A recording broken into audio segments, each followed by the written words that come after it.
take a minute, just let everyone filter in. But for those of you going back and watching the archive, welcome to Iron Kaiser Gaming.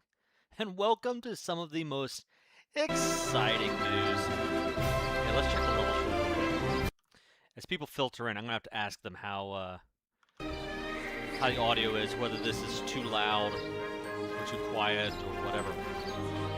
But some of the most exciting news, kind of in the AoE world, certainly in the AoE3 world, Age of Empires 3 lives! It has been nearly a year and a half since we last heard that the Poles Danes DLC, which we now are looking at, the Baltic Powers, it had been canceled. It was no longer going to be developed. And they were signaling, with canceling that DLC, AoE3, its time had come and gone. They were thankful for the fans, but we're going to move on to other things. Age of Mythology's out there, AoE4 is out there, AoE2, other parts of the Age world. We're going to put our efforts there. And for AoE3, the juice is not worth the squeeze, and we are going to, let AoE3 kind of fade off into the sunset. Was, if you read between the lines, that's what was being said. And the fans of Age of Empires 3 just would not let this game die. And they would not let their excitement and just the enthusiasm for what Age of Empires 3 is, how it's unique among the Age games, for what this DLC could have been, they were adamant that, we need to, we need this DLC. We want this. We're not going to move on to AoE4. We're not going to move on to AoE2. And this is not about, Age game versus Age game. I love them all. I think it's great for the franchise. But having that AoE3 fan base just express so loudly and so clearly and so consistently, we're not just talking like a week or two after the announcement. I mean, it was, consistent that Age of Empires 3 is something special. That's what the fan base communicated loud and clear. And so today, we get the news. We've been seeing for a while, if you saw my rumor mill video, I had shared that there was a lot of smoke behind the scenes. Something was going on, with the Steam database that indicated some kind of work was being done. So I was expecting at least a patch. I thought that maybe we'll get some kind of final patch or something like that. But I was not willing to bet on there being a DLC. But sure enough, here it is. The Baltic Powers, the Poles and the Danes, and a whole bunch of other goodies are in this open beta, which is live right now. Here we are. So let me check the chat here, see if people have... Is this a mod or actual DLC? This is actual DLC. This is official from Microsoft. The Baltic Powers is a DLC expansion pack coming to Age of Empires 3. Now, it won't release for real. It won't release until September. However, they've got an open beta right now where you can log in and check out a lot of the new things, including the 2 new civilizations, right now. As long as you own Age of Empires 3. You might even be able to do it just with the free version. You might not even have to own AoE3, but don't quote me on that. But we can log in and actually check out these civilizations right now as an open beta, which for a lot of people is just going to mean a demo for what's coming with the expansion. But we have a lot to talk about here. Again, as people are filtering in, I think we might have a couple more that I'm expecting to join any minute now. Yeah, all right. As we wait, and I see some screenshots that look amazing here in my Discord. As we wait, for those of you who are, fans of the Discord and, listen along, I've moved across the country, and my setup is still kind of halfway built, so A couple of things that normally are running will not be running today. I don't have a webcam, for example. I also don't have my second monitor, so in order for me to check chat, I need to Alt-Tab back and forth, and that means that the audio from the game will drop. So if you hear any audio issues, that's why. I think we're going to give it just a few more minutes to let people filter in. If you're in chat, if you're out there watching, say hi. And then we need to decide what we're actually going to do, because we've got some things to look at.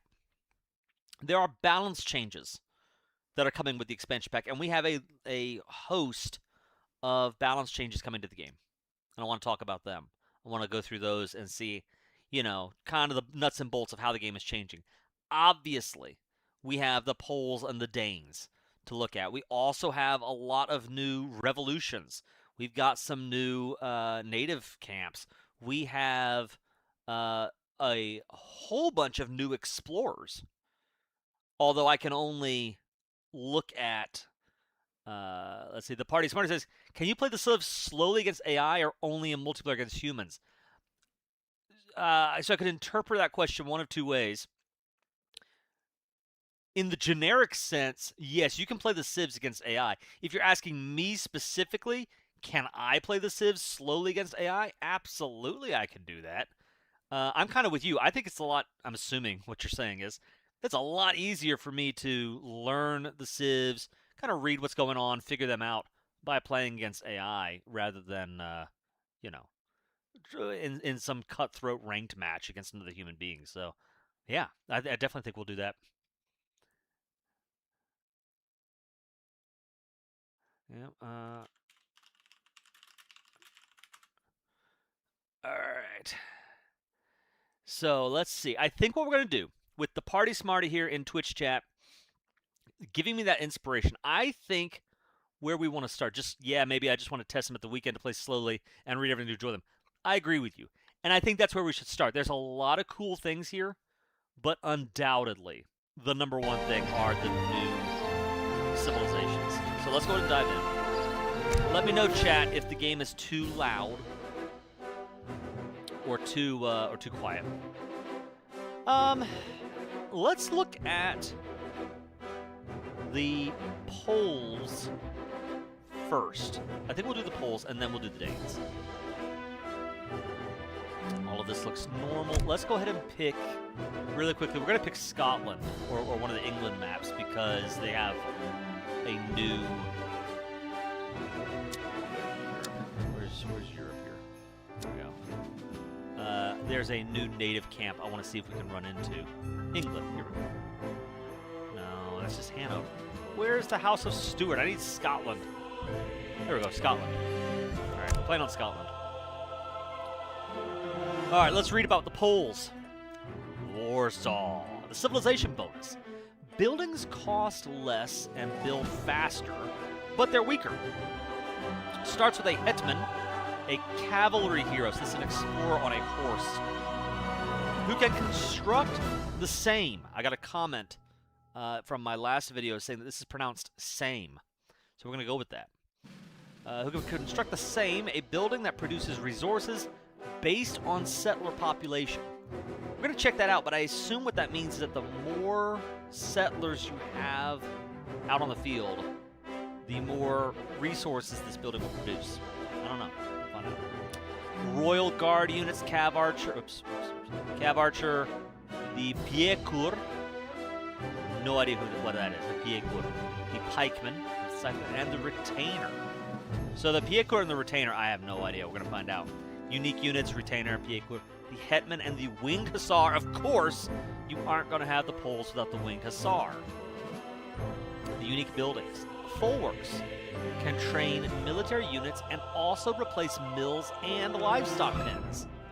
The same combines an early capital and a factory. Ooh, okay.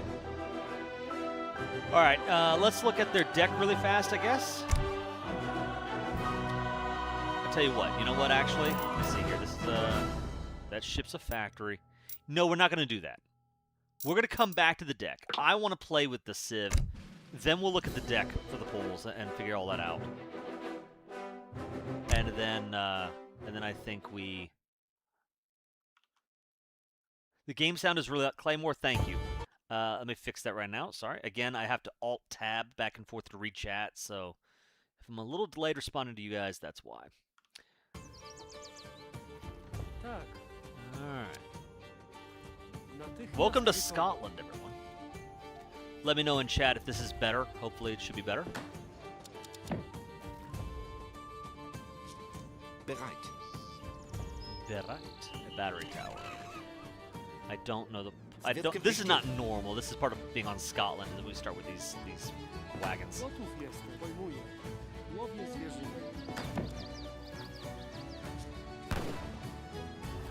If you're an AoE3 fan like I am, I'm sorry, an AoE2 fan like I am, you will recognize the sounds here.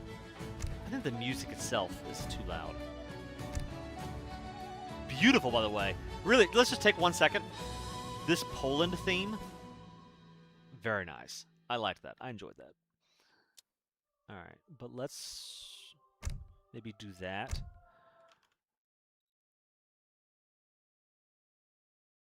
Yeah, I'm just reading the chat here. AoE4 is going to get the Vikings and the Scots, and AoE3 gets 2 civs and stuff. Yeah, the RTS. Yeah, it's good to be an Age fan right now. I'm excited for what AoE4 is bringing to the table. I've not, spotlighted AoE4 very much on the channel or in my streams, but I have enjoyed my time with it. Yes. Let's see. I've enjoyed my time with AoE4, and I hope I can do some things with AoE4 eventually. Trading post site. Okay. Okay, so let's see what do we have here. There's the house, the market, the folwark. Costs 170 wood. An infinite food source that supports 10 population and can train basic soldiers. Can be upgraded with specializations. I'm assuming, again, this is infinite food source. It must be like a farm. We may build one of those just to... Oh, come on. Oh, I need to build another house. Witajcie. Jestem sprawiaczką, łowię zwierzynę. I don't know if this showed up on stream or not, but Soldier has started playing AoE3. I wonder what he might be up to. Yeah, let's get some wood going. Let's see. Vodka Distillery. Improved coin gathering on estates and taverns. Farming on folwarks generate extra coin income. And +1 tavern wagon. Great informed, select a homestead wagon. Villagers gather food from agriculture significantly faster, but a lot slower from hunting. Is that a new card or an old one? I don't know. Okay. Let's get you guys to work. Hallo? Wird gemacht. Alright, so let's keep going. We got the folwark, dock, outpost, trading post, all normal. The church, barracks, stable, artillery foundry, arsenal, blah, blah, blah, blah. Usual things. Is it new to be able to hover over the tavern and see what kind of mercs and outlaws you're going to have? I like it. I like that. I don't know if that's new or not, but that's a really good change if it is. The same. Powerful economic building that can produce resources based on settler count and improve their gather rates. I want one of those as soon as I can. Come on, Ritual. Yes, yes. Bereit. Wird verstanden. Now I know I've looked a little bit at the changes that the game has brought to the table, like the updated notes, and I've heard that the AI is smarter, so I'm expecting a little bit more fight from them than normal. Proszę wać pana. But nothing too crazy. Uczynię jak prosicie. Sea stealth, hand cavalry, heavy cavalry, hero element. Yep. Heavy cav, a heavy cav hero. Uczynię. A first for the Europeans. Oh, he could build a same. Interesting. Very interesting. All right, what do we have here? Politicians. No special crazy politicians here. Looks like pretty normal. Folwark specializations are free. I'm not going to pick that just because I actually want to know how expensive they normally are. So let's just ship the food. and get up to the next stage. I think every AoE, says the Party Smarty, every AoE here has some pluses and minuses, some pros and cons. AoE3 has such good campaigns and much gunpowder fun. You know, I got to admit to you, and I know some people who just swear by the AoE3 campaigns and they're like the best things ever. I had a hard time connecting with the AoE3 campaigns. In my own personal perspective, I kind of see the AoE3 campaigns as a weakness. But I know I may be in the minority on that. I know there are a lot of people that really love those campaigns. So Come on, then, man. Recht, yes. more power to you. Recht well. Okay. Is this a? Can I actually use the dinghy? I can use him to mine. Recht well. I would say AoE3. First off, it's in my personal opinion the most beautiful Czegoż of chcecie, the age waszmości?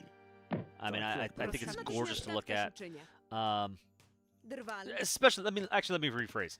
Definitely the most gorgeous of the 3D age games. I really like AoE2's 2D sprite art style. I think it's timeless. But AoE3 has one of the best just jumps to 3D. I think by building that trading post, you have stretched your resources just a little too far. Yeah, Napoleon, sure. I think you don't know what you are talking about, Napoleon. Tak. Okay, let's check this out. We've got a church. I'm going to go ahead and throw that down.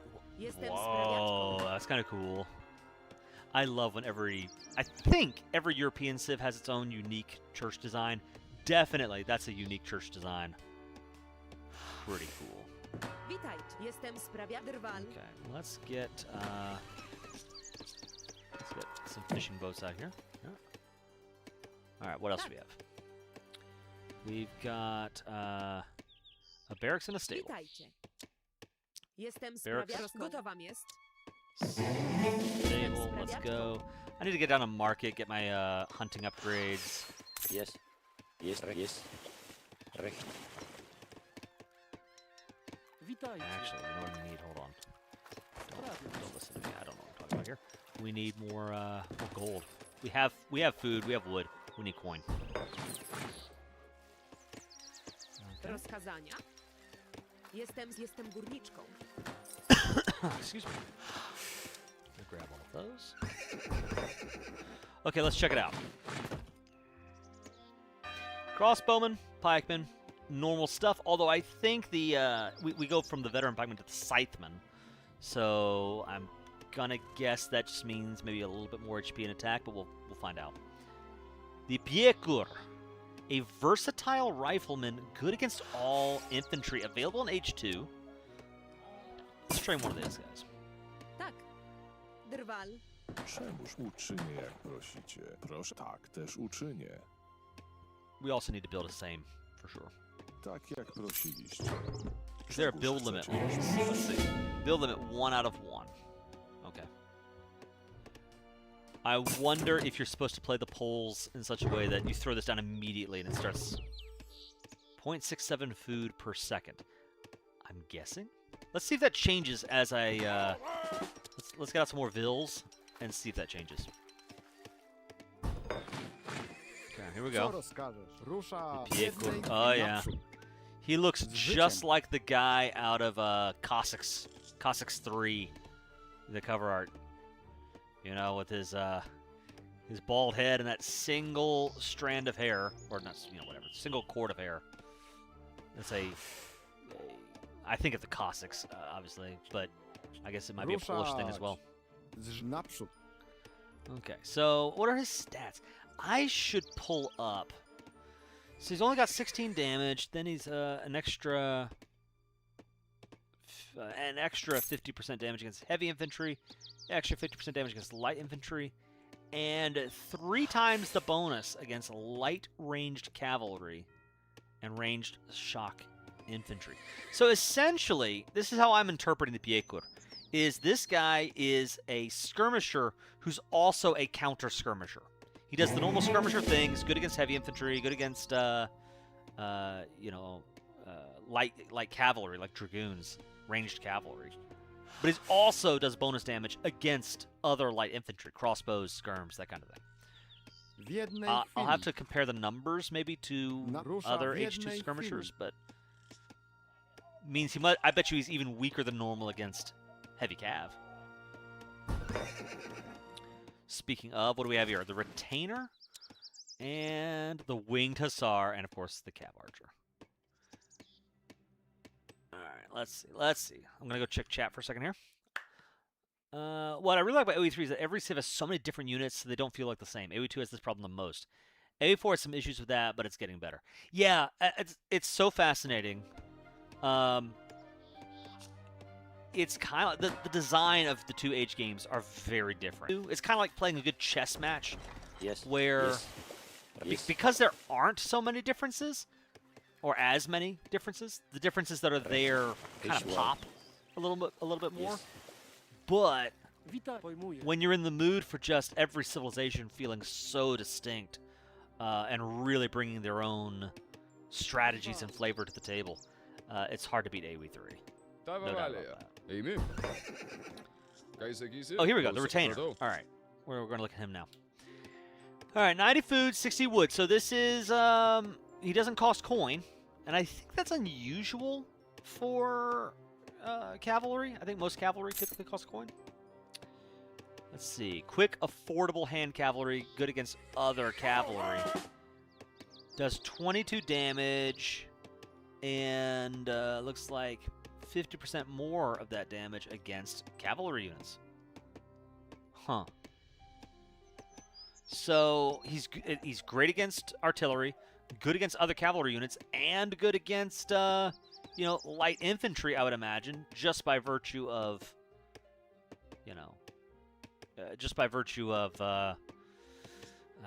being hand cav. But look at that, he does half damage against heavy infantry, so probably terrible if he's going up against pikemen or musketeers or whatever. Tak, panie. The winged hussar, whoa, has a charge deck. Oh, I can actually click this. What is this? Hold on. Oh, this is cool. Thrust a lance from a distance into a group of enemies to inflict directional area damage. Click to toggle the charged ability off. Let's... Pojmuję was. Tak, panie. Alright, we're going to want to get a couple of these guys out. No population room. Let's fix that. Gotowam jest. Because I want to see that Rozkazania. charge in action. I think that's new. Jestem sprawiaczk Drwal. Witaj. Jestem z Drwal. Owszem. I know that the winged hussar is not new to AoE3, but I think the stats, the way that they're actually manifesting this unit, is new. We have resources. Well, I actually need food. I need a lot more food. I'm on a water map, and I don't have any food. And yes. Recht. Visual. Let's scout this out. Come on now. Gotów. Natychmiast wykonam. He's like a slightly better Cossack. The, the retainer? Tak. Tak. Rebit. Tak. There we go.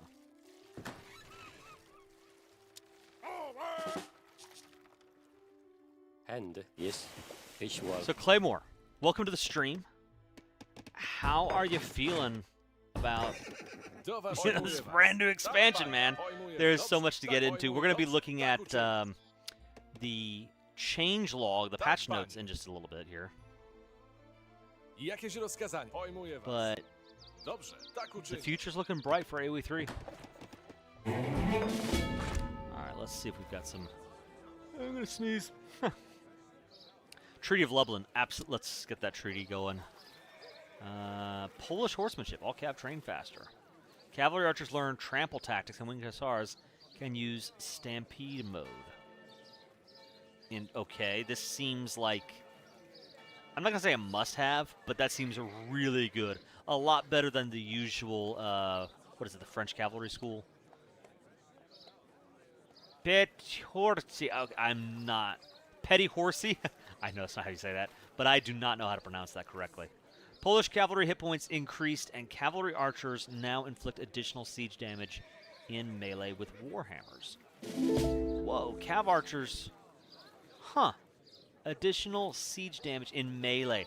Oh, I see. So when the Cav Archers get into melee range, and now they're actually doing siege damage, which is basically like armor-piercing damage. Wow. Are you gonna... Do you use this and then purposefully go into melee with your Cav Archers? Or is this kind of a, just in case they happen to be fighting in melee, they're not as terrible as they otherwise would be? I don't know how to break that down. Polish cavalry combat. Cav attack and hit points increased. Retainers. Conciers. I can see how important the Piekurs must be because Poland seems to be so... so Cav focused. It would be very easy to counter them. Just get out some heavy infantry and you're done. Witajcie. Right. Witaj, tak. Okay, where did that dinghy go? I am going to sneeze. Come on, yes. Ah, dinghy. Recht, recht. Do my fishing boats have garrison space? Gotów jestem. I forget. Rozkazania? Yes, they do. Pojmuję. Yes, they do. Witaj, tak, natychmiast wykonam. Pojmuję. You can Rozkazania? tell just how often I play, you know, Gotów naval jestem. battles. Natychmiast tak.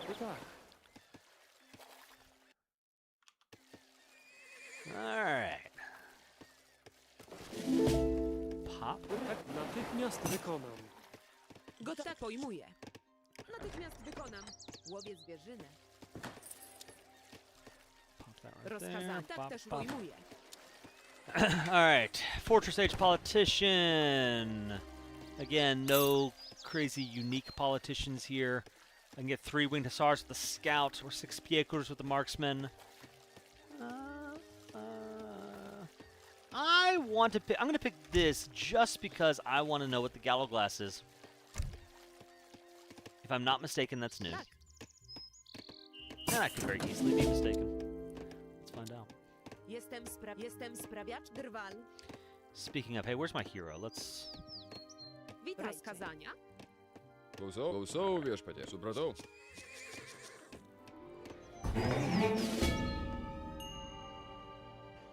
Owszem.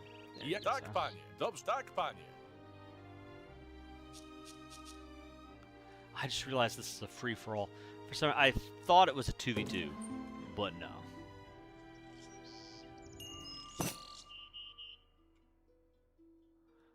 This is House of Stewart right here. All right, let's claim him. Claim this native alliance here. Do waszych usług. Pojmuję was. Napoleon. Jakieś rozkazania? I'm realizing now, having playing the map, that this is going to be a little bit of a mistake in that, you know, I want to fight. I want to get out my cavalry army and go fight things. And I think most of the AI are going to be stuck on their starting island. Maybe, looks like Ivan the Terrible might give me something to work with here. Do waszych usług. Dobrze, tak pojmuję was. House of Hanover. This is old, but I'll pick it up Owszem. anyway. Dobrze, tak uczynię. Gotowa jest. Witajcie. Tak też uczynię. Gotowa. Pojmuję. Tak. Tak, pojmuję.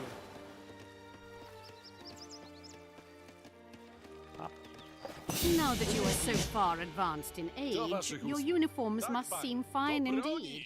But I doubt your fighting quality has improved. Elizabeth, you are in age 2.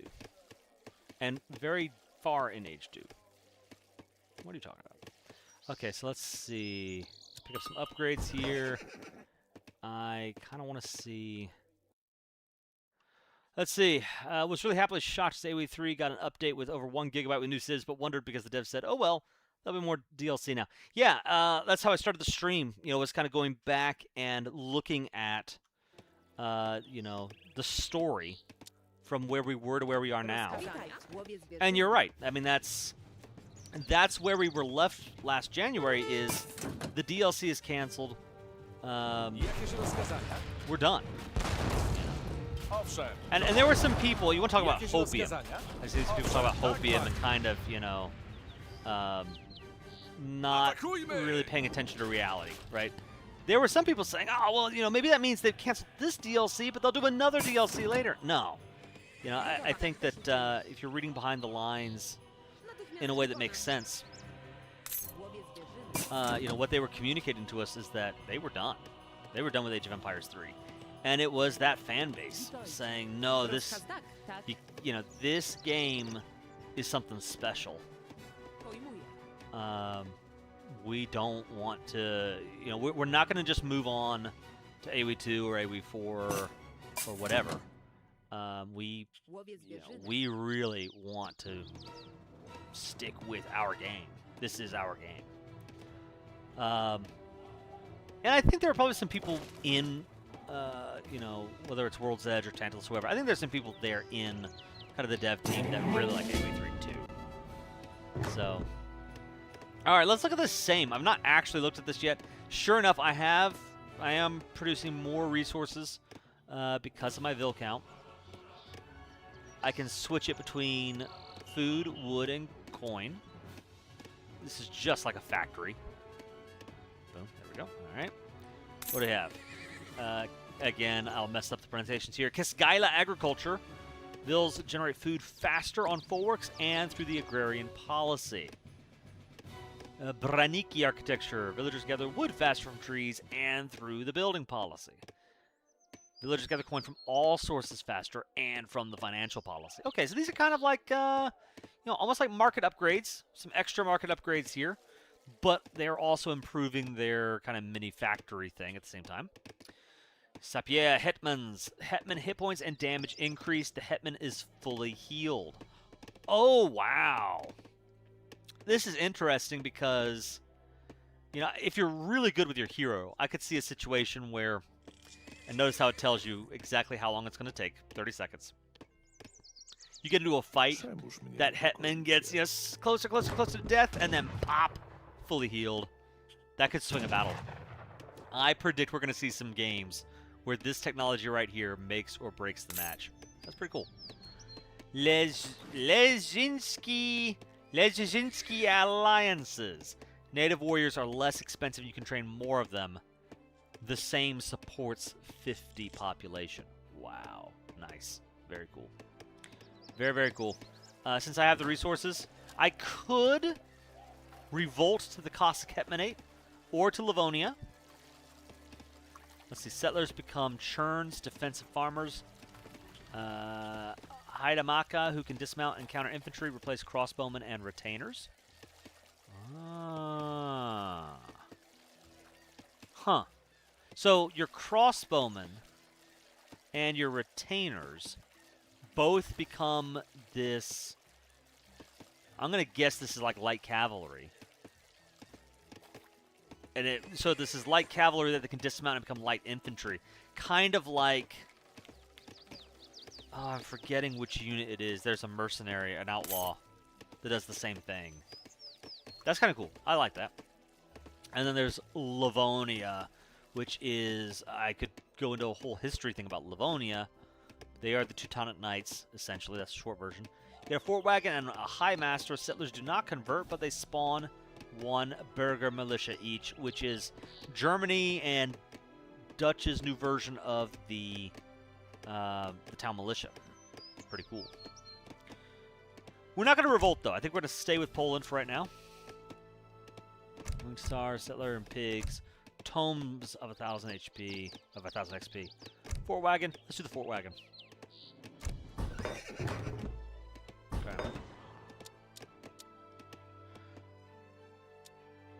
I think we'll go up to the next age. Okay, so really quickly, this is not about the Poles. This is about this House of Stuart native camp here on the map. We have the Clansmen. Quick Scottish shockhand infantry, good against light infantry, artillery, and villagers. Benefits from attack promotions that improve damage. I like it. The Lowlander. A musketeer from the Scottish Lowlands that uses a long pike in melee. Can mount a horse to turn into ranged cavalry. Good against cavalry. Oh. Well, that's interesting. So this is a heavy infantry that transforms into light cavalry. If I'm not mistaken. Bagpiper, musician from the Highlands whose traditional tunes amplify the hit points of nearby infantry and decrease the damage of close enemy infantry. Oh. Oh, that's cool. That is very cool. Alright, veteran stewards. Let's do that right there. For sure. Bid fear. Tall. Tall. Tall. Tall. Bid tall. Tall. Yeah, that's AoE2's kills. Kid. Ho. Ho ho ho. Kid. Bid fear. Tall. Tall. Bid fear. I think that's right. Erlov. Cart. Toe. Am I wrong about that? Am I getting my Enjoy your HP brief price up? edge over me All while right, you let's see. can. Yeah, they got. Oh, that's cool. Forger. Upgraded their looks. I love it. I love it. Here's an ability. Mount. Okay, so you are heavy infantry. Yep. Cart. And you become Lowland Dragoon. Yep. And that would mean you are light cavalry. Yep. Toe. Gaelic support. Increases hit points, pipes of death. All right. The only thing I like, when you play as the I'm thinking of the ISO, like the ISO rider. That's no. It's the Hausa. When you play as the Hausa, you can actually pick like the instrument you want to hear, or whether or not you actually hear the music as the player. I think that would be kind of cool. Like maybe I want to just hear him bagpiping on going into battle. Let's look at the text here. Castle houses all defensive towers and forts provide population space. That's cool. Claymores enable gallow glasses and grants a gallow glass for all past and future shipments. Yeah. Well, what's funny, we've already done that. Over here, let's see.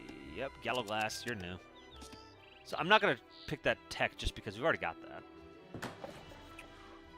Scottish sheep culture ships 1 feral sheep and 1 semi-fattened sheep for extra ship, and 1 semi-fattened sheep for each shipment you have sent so far in this game, plus 1 explorer dog. That's cool. What's a feral sheep? Jacobite Rising spawns various Gaelic mercenaries and Stuart units based on the number of houses, economic, as well as military buildings. Huh. So what do we have here? Got 1 Highlander, like 2 Highlanders, 2 Gallow Glasses, Irish Brigadier, Clansman, Lowlander, Bagpipe. That's cool. That's pretty neat. Highland Charge. All hand infantry inflict more damage and cannot be slowed down. Resistance to snare.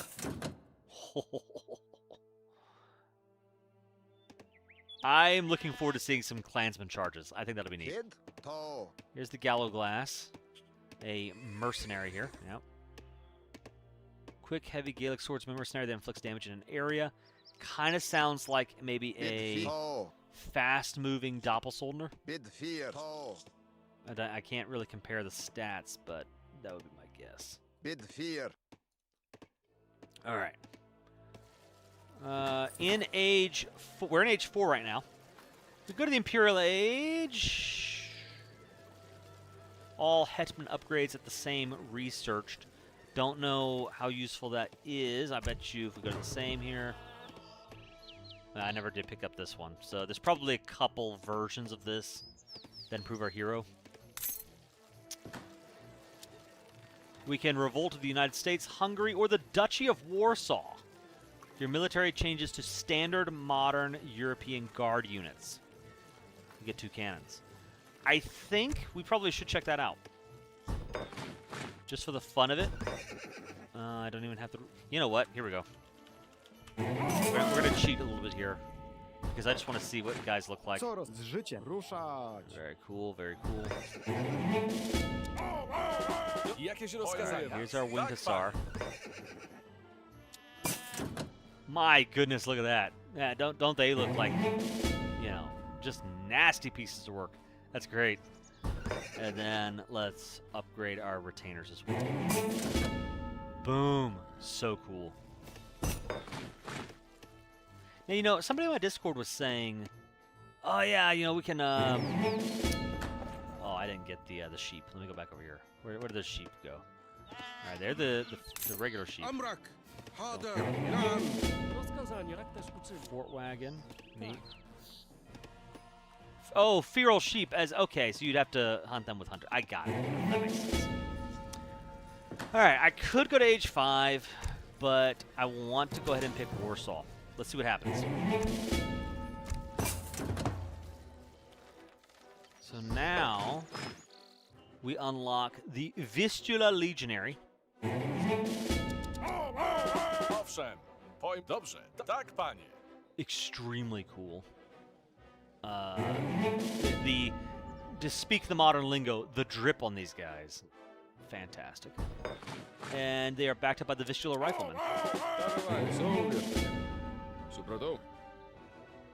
Very, very cool.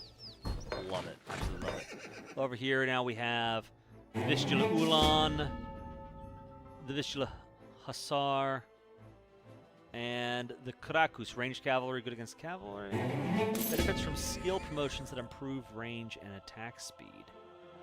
Okay, what do we have here? So kind of a similar deal. The Ulan, just food.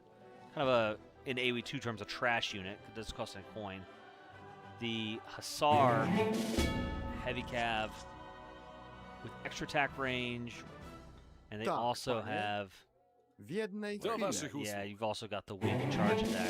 Tak, Co panie. rozkażesz? W The jednej Krakus. chwili. Interesting. Ruszać. So they seem to, even though it's a revolution, it'll be interesting to see, like, when would you pick Warsaw versus just staying Polish? Because what are you getting that's different? You know, I would love to compare the Vistula Riflemen versus the Piekur. You know, are you getting more? What's going on there? Bar Confederation sends a large number of powerful Confederarka Ulans. Sovietski's Janissaries sends 10 powerful Janissary-style Hungarian soldiers that are loyal to the crown. Okay, wait a minute. Sure enough, we've got Janissaries as the Poles. What? Is that historical? It has to be, right? Powerful heavy musket infantry in Ottoman fashion with a lot of hit points. Neat. That is cool. That is very cool. I kind of wish they had a different portrait, but very cool. Love it. Liberum Veto economic technologies politicians are much cheaper, but now research a lot slower. Very cool. And those are all from our the deck. Dang it, the unique church card. So we get a factory. It was Warsaw. Krakow Republic sends a factory wagon. Abolishes the same for town center. What does this do? Transforms the same into a TC. Let's do that. I'm fascinated. Yep, there's the TC. Duty-free area. Adds a resource trickle for every resource to a town center. Increased gather rates. Very neat. Tax haven resets the market rates and adds a shipment tax, granting coin for every shipment of other players. So this is like, I think the Danes, when we look at them, they've got a mechanic similar to this here, but they get it out of the gate. Contraband adds a shipment tax of 300 per resource for every shipment. So, okay, kind of leaning in pretty heavily onto you get more, they get less. Actually, I don't know what that means. Does that just mean that you're getting 300 resources? Or did they actually lose resources? I don't know. Large-scale agriculture. Mills gather food from mills much faster. Excessive taxation. Neat. And that is... all TCs have those ticks. Okay. Ducal Army increases the attack and hit points of musketeers, skirms, and ulans. Neat. National Cavalry. Vistula Ulans get more attack range and a charged lance attack. Cool. Flying battery, artillery moves faster and fires faster. Yeah, I think the Warsaw is extremely cool. Sister Republics receive a shipment of random European native units. Why not? Doing it. Heavy Saxon handcap. This one shut down on me, and I wonder if it's because I actually got Saxon cab. Yes, I did. That's hilarious. Jakieś rozkazania? Tak uczynię. Gotów jestem, pojmuję.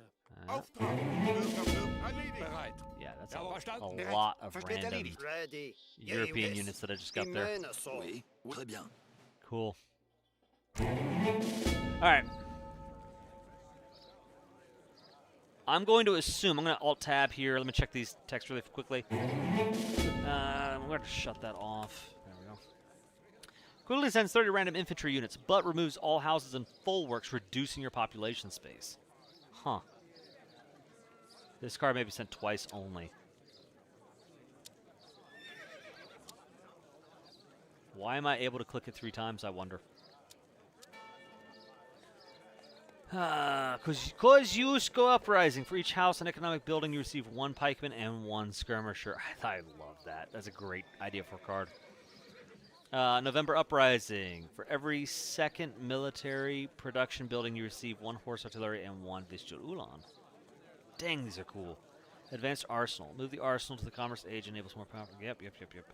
Infantry Combat. Infantry hand attack and hit points increased. Fencing School. Neat. And there we go, the second partition. Quickly sends 20 Vistula Sars, but removes all military production buildings, including forts. That's neat. I like that a lot. I don't think I should be able to click that multiple times. That must be a mistake. But very cool. All right. I love it. All right, checking in chat really quickly here. Let's see. Claymore says, the free trial going away gives me hope for the future. Yeah, I think I agree with you. You know, the free trial, when they announced it, I thought it was cool. You know, like, okay, this is a way of reaching new people with the game. But then they barely even advertised it. And then I started to think, okay, maybe the free trial was sort of a last gasp effort to make something happen with AoE3, and it didn't pan out, so they're just leaving AoE3 to wallow. And so now, even though I liked the trial when they announced it and they first released it, now they're getting rid of it. It does kind of communicate to me that maybe they are, you know, they're back and invested in AoE3 rather than this DLC kind of being like, you know, a love letter to ship AoE3 off forever. No, they're actually back in the game, you know, and want to stick with it. So that's cool. Kryn on YouTube says, hi, it's the new Civs felt good. Do the new Civs feel good? So you've just joined the stream. We just wrapped up looking at the polls, I think. We're going to look at the home city, I think, in just a second. Claymore says, but let me just answer your question. Poland feels awesome. They have that strong Cav identity, which you kind of expected. If you know anything about either history or like any other Age of Empires games, you sort of knew Poland was going to be a Cav Civ. But I like the extra spin they've given to the full work, to the the economic side of things. I think there's going to be some interesting pros and cons to playing with the Poles. I'm excited to see how that pans out in reality. Let's see. I believe Claymore's talking about the Gallo Glass when he says lower siege, better melee Landsknecht. Yeah. You want a VC or do 1v1 after this game? Yeah, absolutely. William Ramirez Gutierrez on YouTube says actual DLC. That's right. That's right, dude. Let's see. I am going to join into voice chat. And Claymore, if you want, I'm going to make a proposal. I'm going to look at, I'm going to take some minutes here, just a second, to look at the cards, the home city cards for the polls. And then, before we turn around and look at the Danes, I want to pull up the changes, the change log, to what's coming to Age of Empires 3, and go over those changes with you, if you're down for it. Sorry, you're going to have to say that again. I was switching from watching you over to this. Of course. I was saying, and I want to make sure that you are coming through the stream. You are. So welcome, everybody, to the Claymore, joining me for, I guess, the first Baltic Powers DLC stream, kind of, open beta. I want to wrap up my polls overview by going through the home city and just looking at all the cool cards that they've got. And then, before jumping over to the Danes, I want to look at the change log for like all of the gameplay changes that they've done.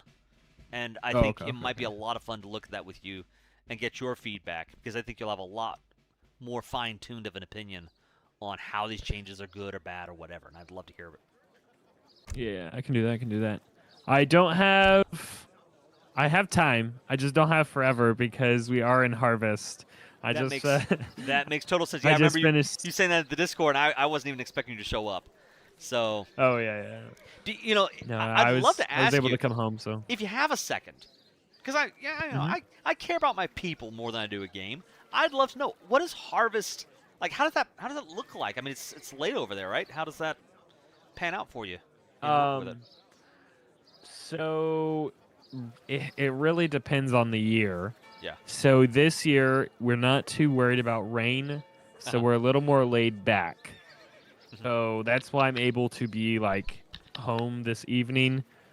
We have basically 3 crews out in the field, about 25 people out there.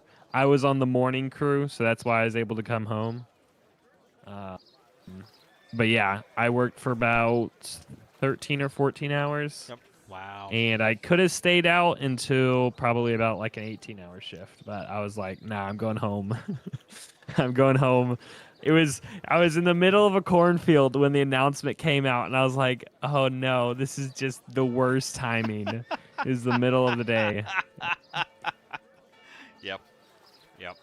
But I was happy to be able to come test stuff. It's good to have you. So what do you know so far? How much have you read about it or heard about it?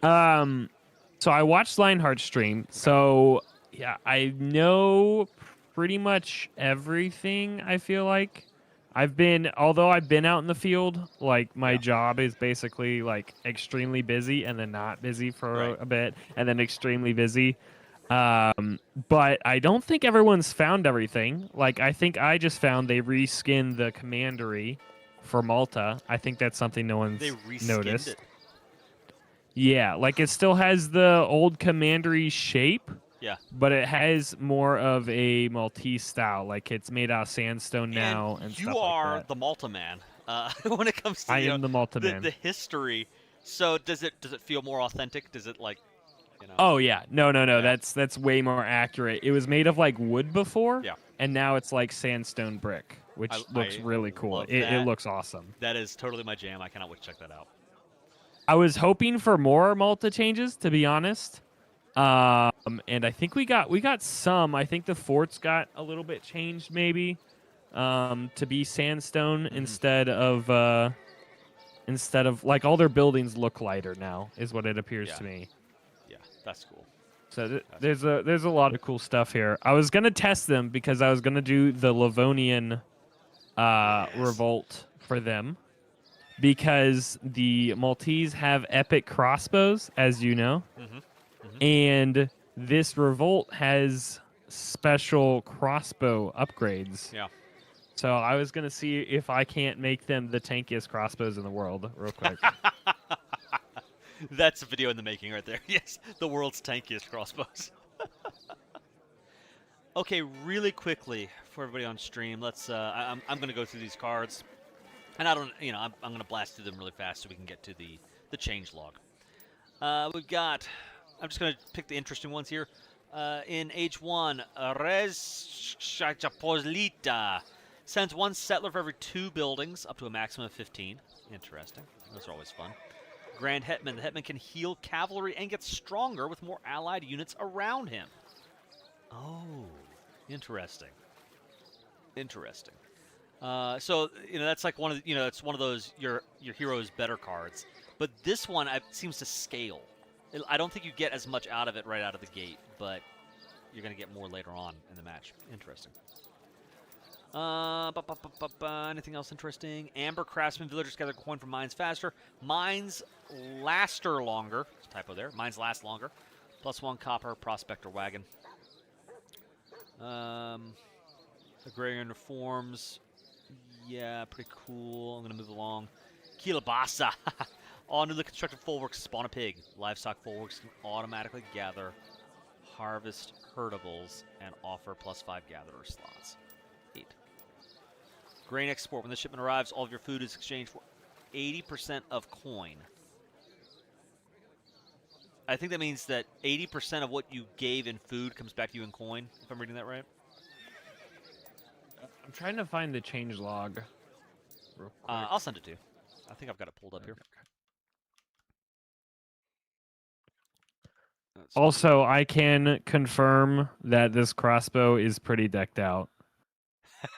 And also the Teutonic Knight is also an archaic unit, so it is affected by Malta's archaic unit cards. So this Teutonic Knight is insane. So cool. So cool. There's gonna be some really dope stuff with this. Yeah, yeah. Just seeing. So we got a bunch of send unit cards here. Riders of the Apocalypse. What an awesome name for a card. That's just very scary. Retainers and light range cavalry inflict more damage against buildings. So turning your cav force into a siege powerhouse. Team Husaria. You send one winged hussar flying to the rescue of each of your allies. Polish cav combat. Yeah, we've seen that already. Advanced arsenal. Yep. Sends 2 crossbowmen for every 3 buildings. Sends 2 pikemen for every 3 buildings. These are kind of a cool idea for cards. The more buildings you have, the more you get out of it. I kind of like that. Gives you options. The Royal Banner sends 1 Lipka Tatar and 1 companion for each full working stable. Enables them in the stable with a build limit. Huh. Interesting. I wonder if the Lipka Tatar maintains its native unit tag when you can train them out of stables like that. It probably does. It'll probably have its own upgrade, as well as, I would guess it'll be affected, like, to get the H5, you'll probably have to, like, get the capital and get it from there, would be my guess. Yeah, interesting. And they actually have several of these. Yeah, you can, like, okay, Trabant goes into the barracks. You can train them, you know, with a build limit. The Royal Arquebusier, same thing. The Cossacks. Well, no, that's different. No, it is the same. Sends 3 Cossack Daredevils. Cossack Daredevils can be hired from taverns, stables, forts, and outposts. That's cool. That's just really... There's some really unique things here. And so Poland has a little bit of a mercenary edge that I was not expecting. But I think fleshes them out a little bit, which is pretty neat. I think people were expecting Danes to have a more mercenary focus. That's what I've seen when people make mods. Yeah. Is that Danes have more of a mercenary focus. So I'm actually pretty glad that they kind of like didn't do what people expected there. I think that's pretty cool decision. Pulaski's Legion, isn't that a U.S. thing? Am I?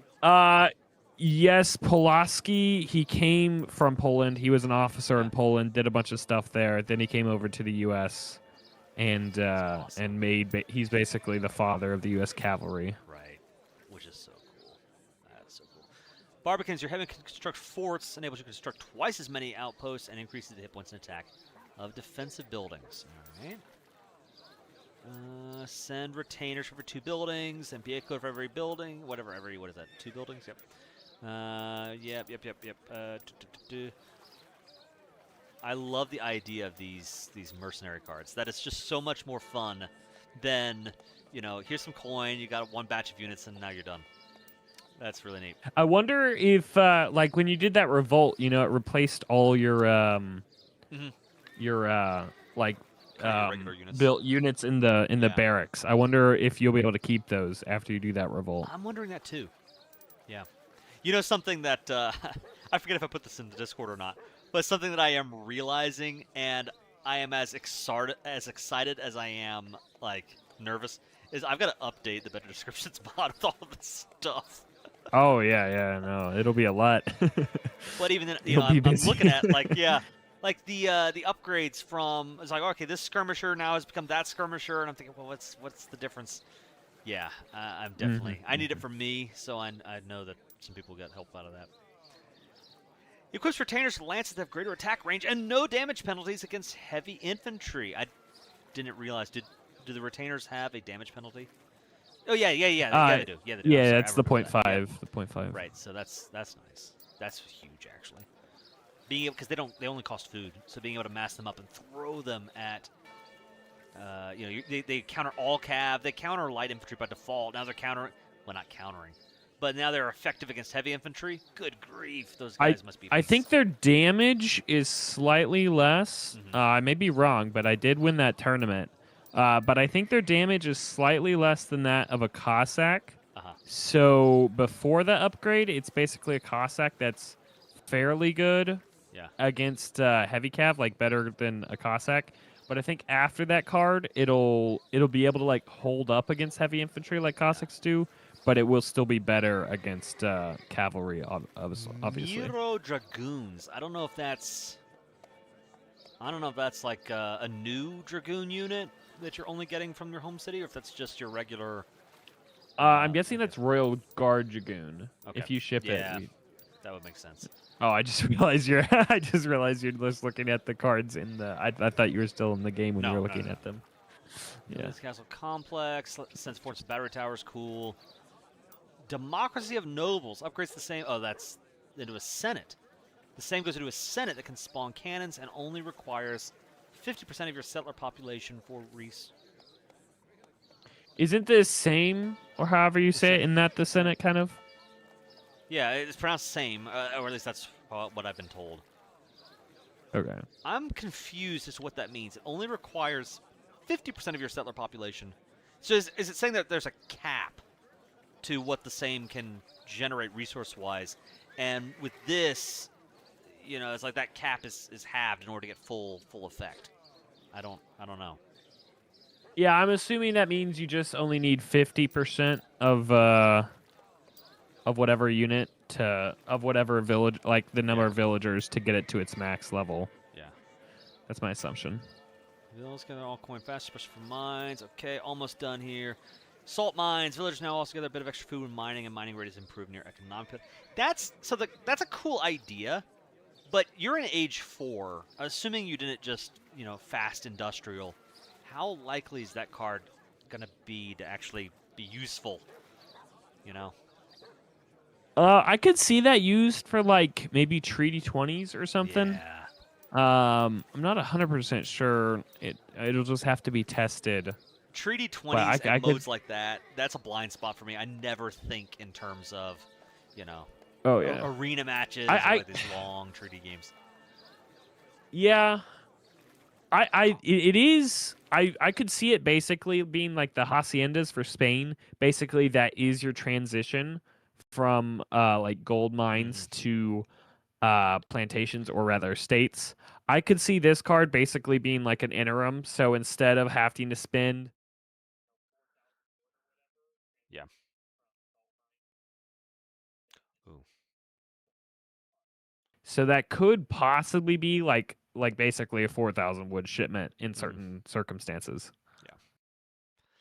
All right. So let's and I'm going to try to recognize that you don't have, you know, all the time in the world. So I could get lost in the weeds here. I'm going to try to make this, you know, speedy. But I want to go through the changelog for AoE3, and then after that, I'm going to play a little bit with the Danes, and so that way we'll know both of the new civs, and we can check them out. But before we do that, I wanted to look at the changelog here, just how they're updating the game, and let's dive in. I'm going to just turn on a little bit of music, just so. Oh wait. I'm going to hit I'm going to hit record here. Okay, there we. Yep. All right. Here we go. The AoE3 Definitive Edition changelog, coming with the. I keep wanting to say the Baltic Lords, and I know that's not right. There's the new Baltic DLC with the Poles and the Danes. The Baltic Powers. The Baltic Powers, yes. I kind of appreciate that name because some of it seems a little bit off, like putting in the Livonians as just straight up the Teutonic Knights. Yeah. That seems a little off to me because I think that was a little bit before AoE3's time. But what I called this in my video is basically this was the fun update. Like the rule of cool was basically the only rule. I'm going to bookmark that.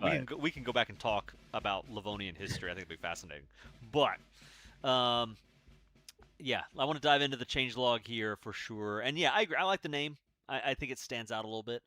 I'm glad it's not the Baltic Lords, but I just keep thinking that's what it's called for some reason. Anyway, spectator mode. My heart goes out to Hellpunch. All of that work that he put into that spectator mode, and it's, you know, like a couple of weeks after he puts it out, boom. Now, I don't know. I like Ensemble Studios or Ensemble. Oh my goodness, World's Edge and Tantalus. They have a pretty high bar to reach because he did an amazing job with that spectator mode. So I've yet to play with this, but I'm really excited to see what they've officially done, and I wonder if it'll be able to live up to, you know, what that spectator mod was able to pull off. For the sake of time, I'm going to blast through it here, but you can see all of the things that they've added in with spectator UI. It looks very cool. The deck manager updated the accessibility through new hotkeys and displays. Really cool. I love that we can now actually review what the Revolution decks are. Oh yeah, that'll be nice. So great for, just studying your game plan. That's awesome. Multiplayer Civ switch button added a button to change civs in the quick match searching dialogue. Oh. What do you think about this? Restored ESO ranks replace the casual rank display with restored legacy titles such as Lance Corporal, Brigadier, and Major General. I think that is really good. I have had so many people asking for that. I constantly get told how much better it was. Yeah. And here's the thing, I never played back in the ESO times. So when people are like, oh, I wish it was so much better, I have no idea what that means. All I know is that these bars mean nothing, pretty much. Yeah. And I wish I could see what mine is right now. It shows, but it reset it because I'm on the beta. Right. But I think I have like 7 stars and like 4 bars or something like that. Yeah. For casual games. Yeah. And it now shows what all that means. So the stars is total matches. So 7 stars is 2,500 plus games. Wow. Yep. So that means I have 2,500 plus casual games, which is what I usually play. I play that way more than competitive. Yeah. And then like the stripes is your 30-day win rate. Mm-hmm. So I think I'm at 4 or 5 stripes. And that's like 50% or plus. So that is really nice that they now have that where that's actually understandable what that is. Speaking of, add an explanation to the badges tooltip how stars and stripes works. That's useful. Oh, yeah. But yeah, I think it just highlights how important thematics are, and like you said earlier, kind of the cool factor.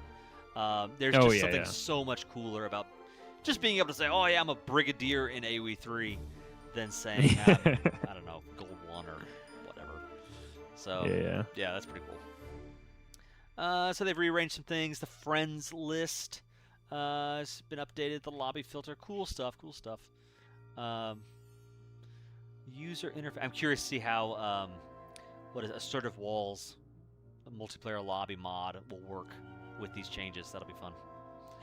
I assume he'll just have to fix a few things. Probably should be too. Like obviously he's working on his own game. Shout out to him, but I do hope he'll be able to keep working on to like update it because it is the greatest thing ever. Maybe. The UI, they've changed a lot. I'm not going to get lost in the weeds here, but you can see there's so much stuff. Especially, how often have I seen somebody comment and say, "Oh, how can I get this icon?" Just to be told it was an event from 3 years ago and now it's locked. You can't get it. So all of those are now unlocking with one or another DLC. So that's exciting. Yeah, skipping through a lot of this, but just some really cool things. Stability and performance. Yes. I did not see anything about replays in here. I'm hoping that they've got a fix coming for the out of sync errors on replays. That's probably one of the biggest issues.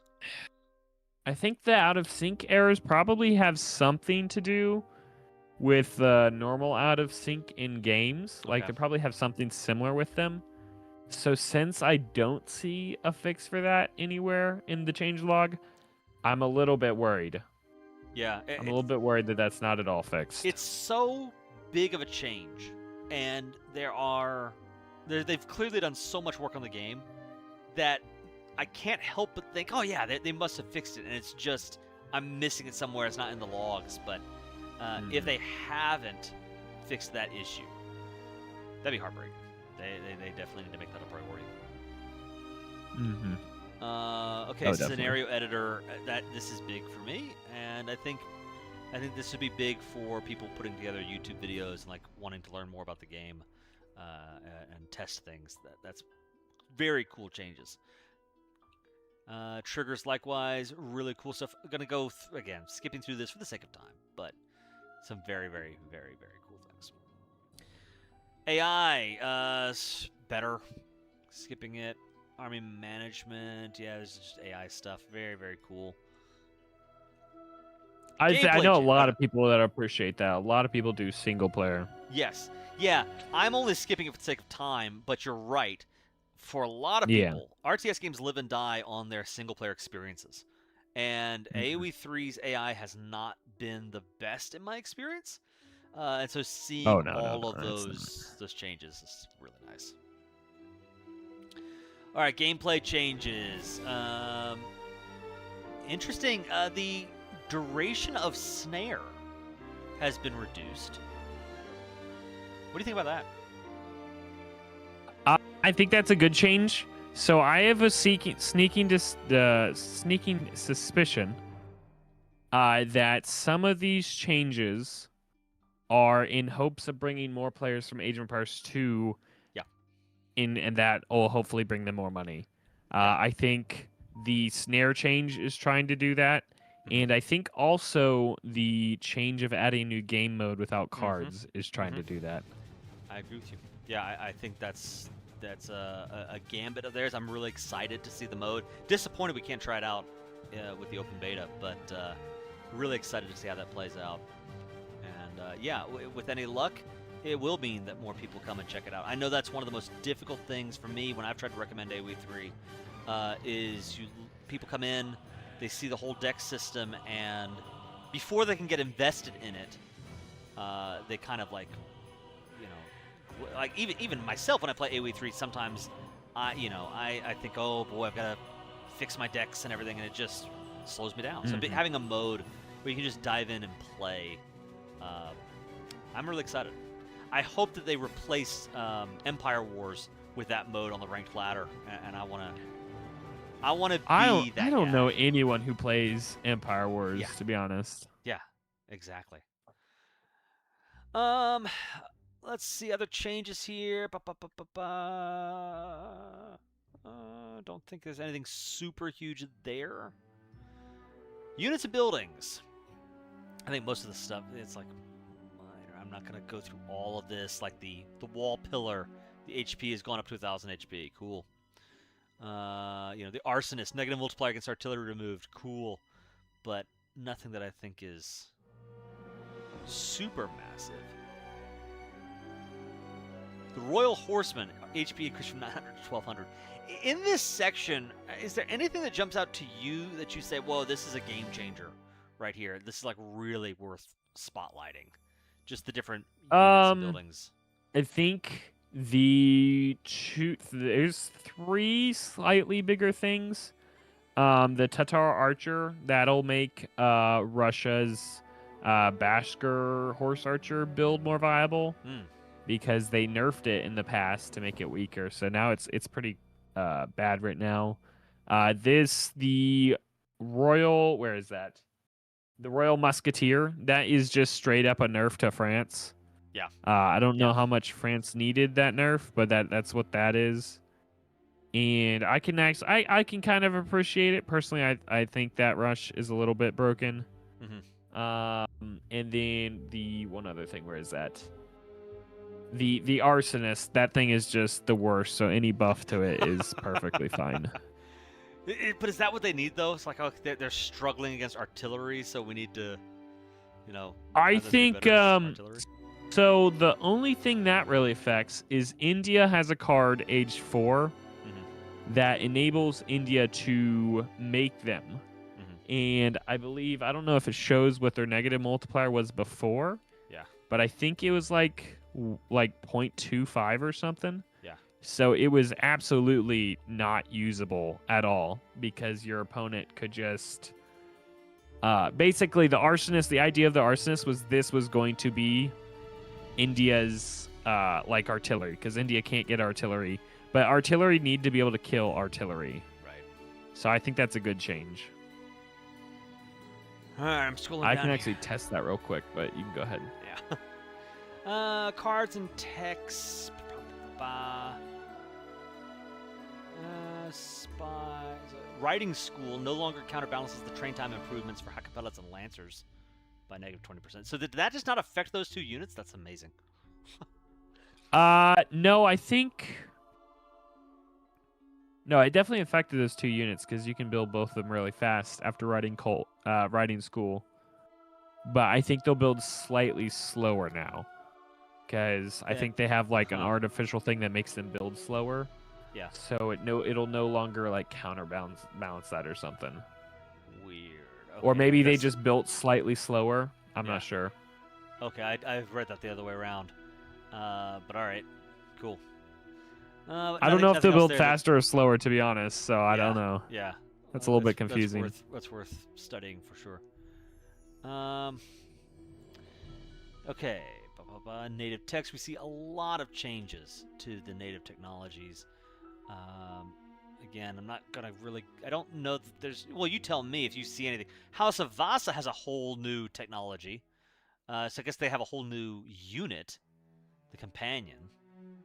Arms companions with bear spears that inflict bleeding damage over time and have a chance to stun their target. Is there any other unit in the game that does damage over time off of a melee attack? So let me think. So far we only have poison and burning damage, Right. which ultimately poison, burning, fire damage, they're all just exactly the same thing. Right. Games love to act like those are different things, but no, they're all just the same thing. So I believe fire throwers, it doesn't matter what, like how they're damaging you. I think you do take burning damage. Yeah. So I'm But not it's sure for a that's melee exactly unit, unique. though, I think that's a first, right? Yeah, first melee only unit, I believe. Right.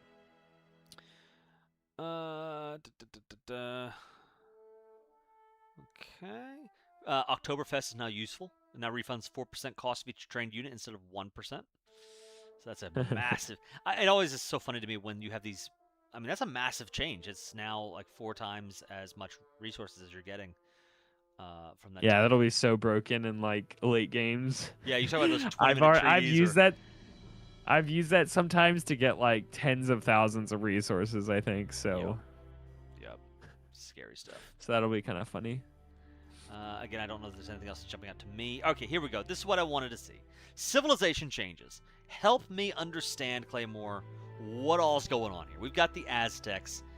The Eagle Knight looks like it's just kind of UI stuff, just making it a little bit more easy to understand if you're the opponent. Jaguar Prowl Knight in Age 2, HP and damage are now reduced by 20%. The original base stats are restored upon reaching Age 3, so your Age 2 rush is no longer as strong with Jaguar Prowl Knights. Warrior Priests take longer to train. Calendar Ceremony is now slower. And Age 4, Great Temple of Quetzalcoatl support has doubled. But it seems like their Age 2 play is a lot weaker. That makes sense to me in my lowly experience. Aztecs are really strong, or they're just hard for me to wrap my head around. But maybe at a higher level, was this needed? What do you take from the Aztecs here? So they were definitely strong. I can test their stats here real quick. Oh yeah, they're clearly weaker. I think they're what 250 base HP. Yeah. And right now they're 172. Let me age up and test it then.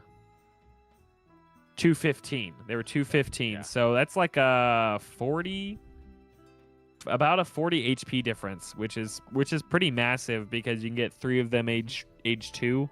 So that's like 120 HP, which is a pretty solid age 1 unit. So that does nerf them pretty hard, but ultimately I think their rush is still going to be insanely strong. Yeah. So I don't think that'll hurt them. I don't think that'll hurt them too bad. Yeah, this will be good, I'm sure. But again, if you guys out there like me and struggle with the Aztec rush, it's nice to see them get tampered down a little bit. The British gain 50 food but lose 50 wood from their starting resources. Florence Nightingale card is now made a little bit better, which is kind of neat. Gentleman of the Pike in Age 4 has been nerfed, reducing the Imperial Pikeman upgrade cost by only 50%. So I think the main thing has got to be the change to the starting resources. Maybe you're able to get going with your initial villager training a little bit faster, but it'll be harder to manor boom, right? Yeah, so that'll stop you from immediately dropping two manor booms or two manners because I think they're 140 each. So before you could just immediately drop 2 and you're 2 vills up. So now you'll have to drop 1 and let's see, you'll have 110 wood left. So you'll probably see more market play and possibly more house and TP, which is already pretty common. Yeah. But yeah, Interesting that overall that's a nerf to them. Also, I just found something fun. So the different animations for the Eagle Runner Knight is bugged. They turn invisible sometimes when you set them to melee mode. No, that's historically accurate. The famed the Eagle Knight dance that turned them invisible like the Predator in the jungle. Yeah, that's Switch straight to mode, straight they out of do look history really books. cool. Like they have like a different weapon. So if you switch them to melee mode and don't move them, you can see like they look pretty dope. But then the second you make them move, they disappear. Yeah. You can't see them anymore. which is kind of hilarious. I can appreciate that. I bet the War Wagon actually does the exact same thing. I should check that. The Chinese export trickle reduced from T-export. Okay, that's it for China. Not a big deal. With the Dutch envoys. Now this is interesting. I can hear Mr. V, excited about this.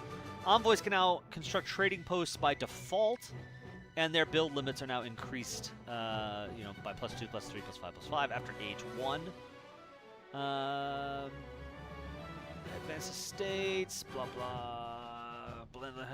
Okay, just some bug fixes. Now enables envoys to also construct markets, livestock pens, docks, churches, taverns, arsenals, and capitals. Hit points and damage of merchants notably increased. Envoys can enlist as burgher militia, but now cost more resources. And Award Gelders now enables Swiss Pikeman H2, but with H2 stats. Original strength restored in H3. Card arrives in 40 seconds instead of 60 seconds. Interesting. My only question, so first, what do you think about those changes? Like, do envoys get used frequently beyond their role as just a scout? Yeah, so at least in free-for-alls, since it's my free-for-all, like anything that has a military unit building a building, for some reason they just build faster than Vills. So that's envoys, that's janissaries, that's the Iroquois Tomahawk. They just do build faster than any settler can, and that includes the envoy. So in free-for-all matches, you'll have like people dropping barracks all of a sudden in the back of your base and all types of extremely annoying things.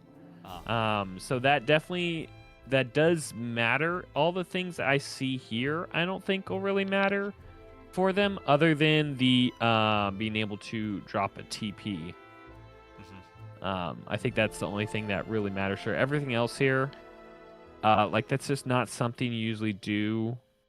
That I think will matter a whole lot. Can you see a world where someone sends Piece of Munster and then sends an envoy into the back of somebody's base and builds a tavern, and you get some kind of rush exactly in the back of the base? It'll make it, I guess. So like if you wanted to, then you can just always like have those 1 or 2 in your base to build eco stuff. But I really don't think it matters that much. Nice. I don't think it'll be used a whole lot. The Gasquenya looks like it's been maybe improved, a little bit more HP, and I would just summarize this as melee damage better against the things that you want to be using melee against. The Oromo I think that's a warrior. nerf overall. Really? But Is yeah, that right? I think here we could do the math on the damage real quick. But what's 12 times 4? Like 48. And then that's 3 more damage against Cav, but 3 less damage against everything else. Okay. Yeah. So I think I would say that's overall probably a nerf. Really? Okay. Interesting. The Oromo warrior. Charged musket attack is now disabled when in melee mode. That makes sense. Train time is decreased. Sebastopol mortar, explosive shot increase. Mountain monastery is definitely made just a little bit more useful overall here. The Ethiopians I don't think are the most played civilization in AoE3 by a long shot. Probably either of the No, African civs. And I think it's my because opinion, of all- the market, right? And just like navigating, how to work with the cows. Are they strong? I think that the cows are pretty easy to deal with. The big issues are their units aren't the most fun Uh-huh. to use. I think their Romo Warrior here, it'll be used a lot more. It'll be more fun to use. I think their units are the most fun, and at least in the game modes I play, people just don't like the field. The field's just really annoying to use. Oh yeah. So that's a large reason why it's not used, to be honest. It's so crappy. Yeah, makes sense. But it might be more useful now.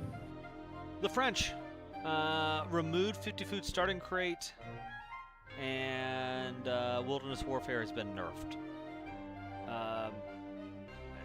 How important is it that they're losing 50 food out of the start? 50 food will just nerf their 12 over 10, which is not the biggest thing, but it's definitely not nothing. It'll be a slightly slower, and the wilderness warfare will also hurt their native rush, of course. Kind of same thing as the Royal Musketeer nerf did. So this is the French have been hit pretty hard, to be honest. Interesting. I don't envy between them that right and now. then this combined with the change to the Royal Musketeer means that that particular opening, which I think was fairly popular, Yeah, is it was. definitely going to be slowed down a little bit. Interesting. The War Wagon. Fix the misleading unit description, outdated history text. That's always fun. Doesn't change the game at all, but I do love it when history texts get updated. The lore must be respected. So we have some huge changes here. I don't think they even mention with the Germans that they get access now to the Livonia Revolution. They don't mention the Livonia Revolution. the They don't Prussian mention the Prussian. Revolution. Yeah, all Yeah. that's. There's a lot that's changed for the Germans. Do they even mention? I don't think they have it here. That they get the burghers now as well. The Dutch and the Germans both get the burgher militia. I don't think so. Also, one other nerf that might be kind of a big deal is that it looks like a lot of dragoons don't stack up quite as well. So that actually is fairly big. Really? If it's doing what it looks like it's doing. Huh. I know Reuters I don't think will anymore. Sorry, that was kind of a side thing. I was just messing with some dragoons. These Prussian dragoons. Yeah. If you want a picture of them real quick, they look super dope. But but yeah, there's so many changes that aren't in this. This looks like everything they mentioned here is more balance changes. Yeah. So anything that's not seen as like directly balance changes seems to not be mentioned. I don't know how you don't qualify massive revolts as balance changes, but that seems to be the through line. Anything like that just is It's more completely absent. The more minor stat changes. Mm-hmm. Haudenosaunee, Beaver Wars, range resistance of rams reduced, siege resistance of mantlets reduced, siege resistance of rams reduced. Interesting. The ram damage value is now properly halved in cover mode. So just a nerf to the Haudenosaunee siege. Okay. Yeah, I mean that thing was pretty oppressive sometimes. Not that Haudenosaunee are like the greatest civ in the game, but they definitely had some things that are just like, okay, just why is this a thing? This isn't necessary. Hausa.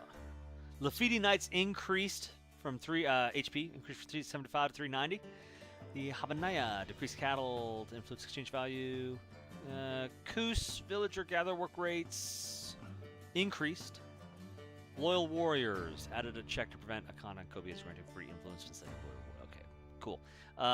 Doesn't seem like a huge difference other than Lafitte Knights maybe getting a little bit more HP. Is this like the change that Hausa needs to become more popular? So I think both African civs without major changes just aren't going to get very popular. I just think they have too many things that hold them back from being used. Yeah. So I think any little change like this just Like, the only way you're going to get people to just play them a bunch is just make them completely busted. That's the only option. And obviously you can't do that. So any little change like this, I don't think will have any major effect. Although a little buff to like their eco is nice. The Lafidi Knight is barely ever used, so a little buff to him is nice. But ultimately, none of that'll matter too much in the end.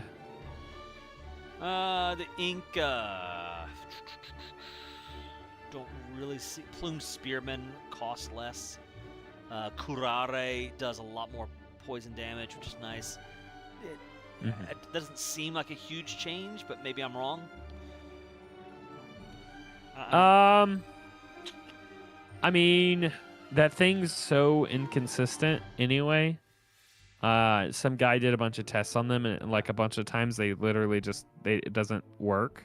Yeah. So maybe if it works more often, it'll be busted, but otherwise it's gonna be pretty normal, I think. Yeah. Indians.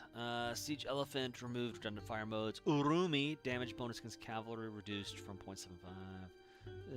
Zamburak, HP increased from 120 to 130. Again, are these... This doesn't seem like a huge thing for the Indians. So if the Zamburak's, if that's its base damage, you'll see it be used more age. Obviously, it's going to be slightly better age 2, but I think you'll see more use age like 4 and 5 if that's its base HP that's being increased. Because that's definitely not nothing. The Italians, the Architect. So I think maybe some fixes to the Architect. They were kind of a little overtuned, right? A little oppressive. So some nice changes there for them. Fixed the Basilica, which is really neat. Broken Lands Company. The Stratiots HP and damage reduced by 20% in age 2. They seem to be really zeroing in on these mercenaries and giving these age 2 reduced stat options, which is kind of interesting. I like it. Yeah, I think that's a smart way to go with it. Yeah. Leonardo's tank. I thought this was so funny. So all of his attacks go up from 100 to 300. I think if you get Leonardo's tank, it's going to be a much more impressive machine than it was.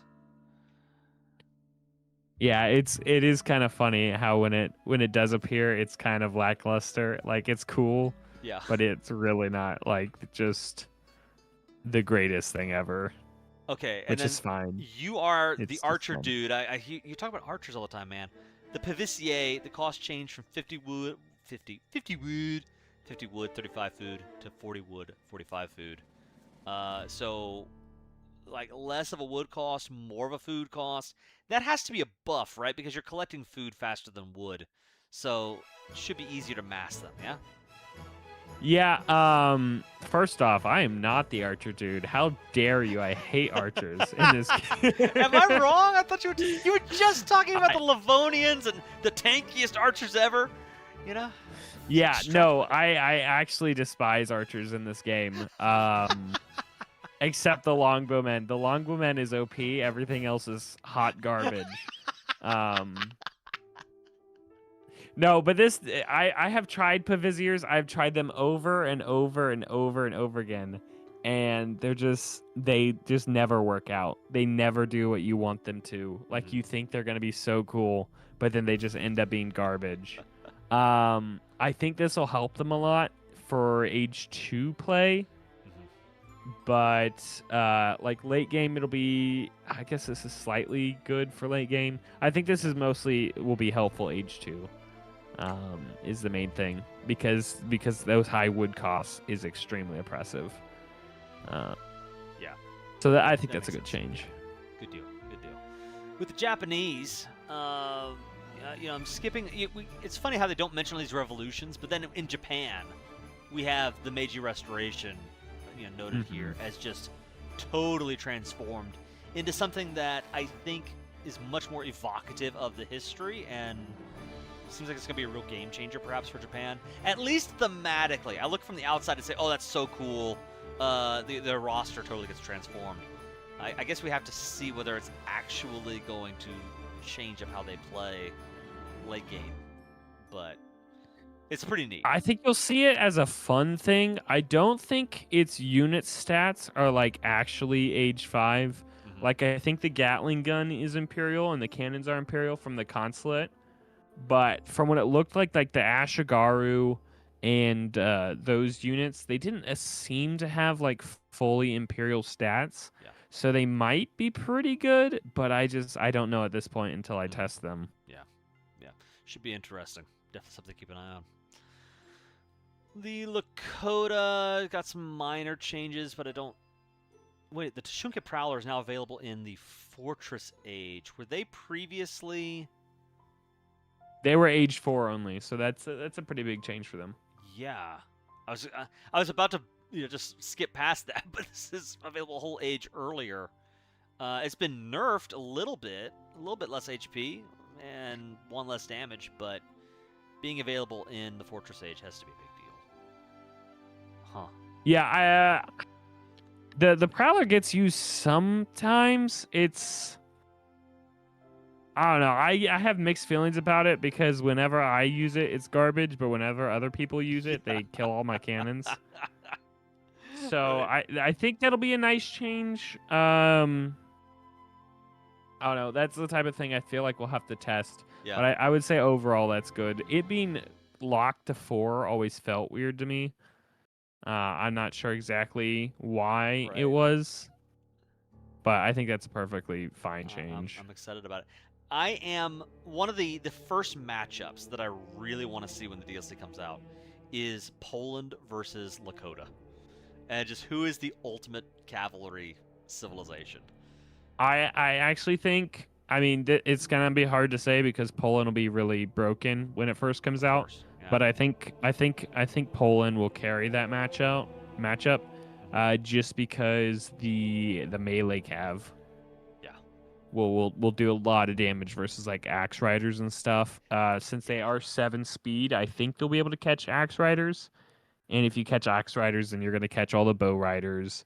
And that skirmisher is insane against range cav. It does have a higher negative multiplier against all cavalry than other skirmishers. Most skirmishers just have 0.6. It has 0.5.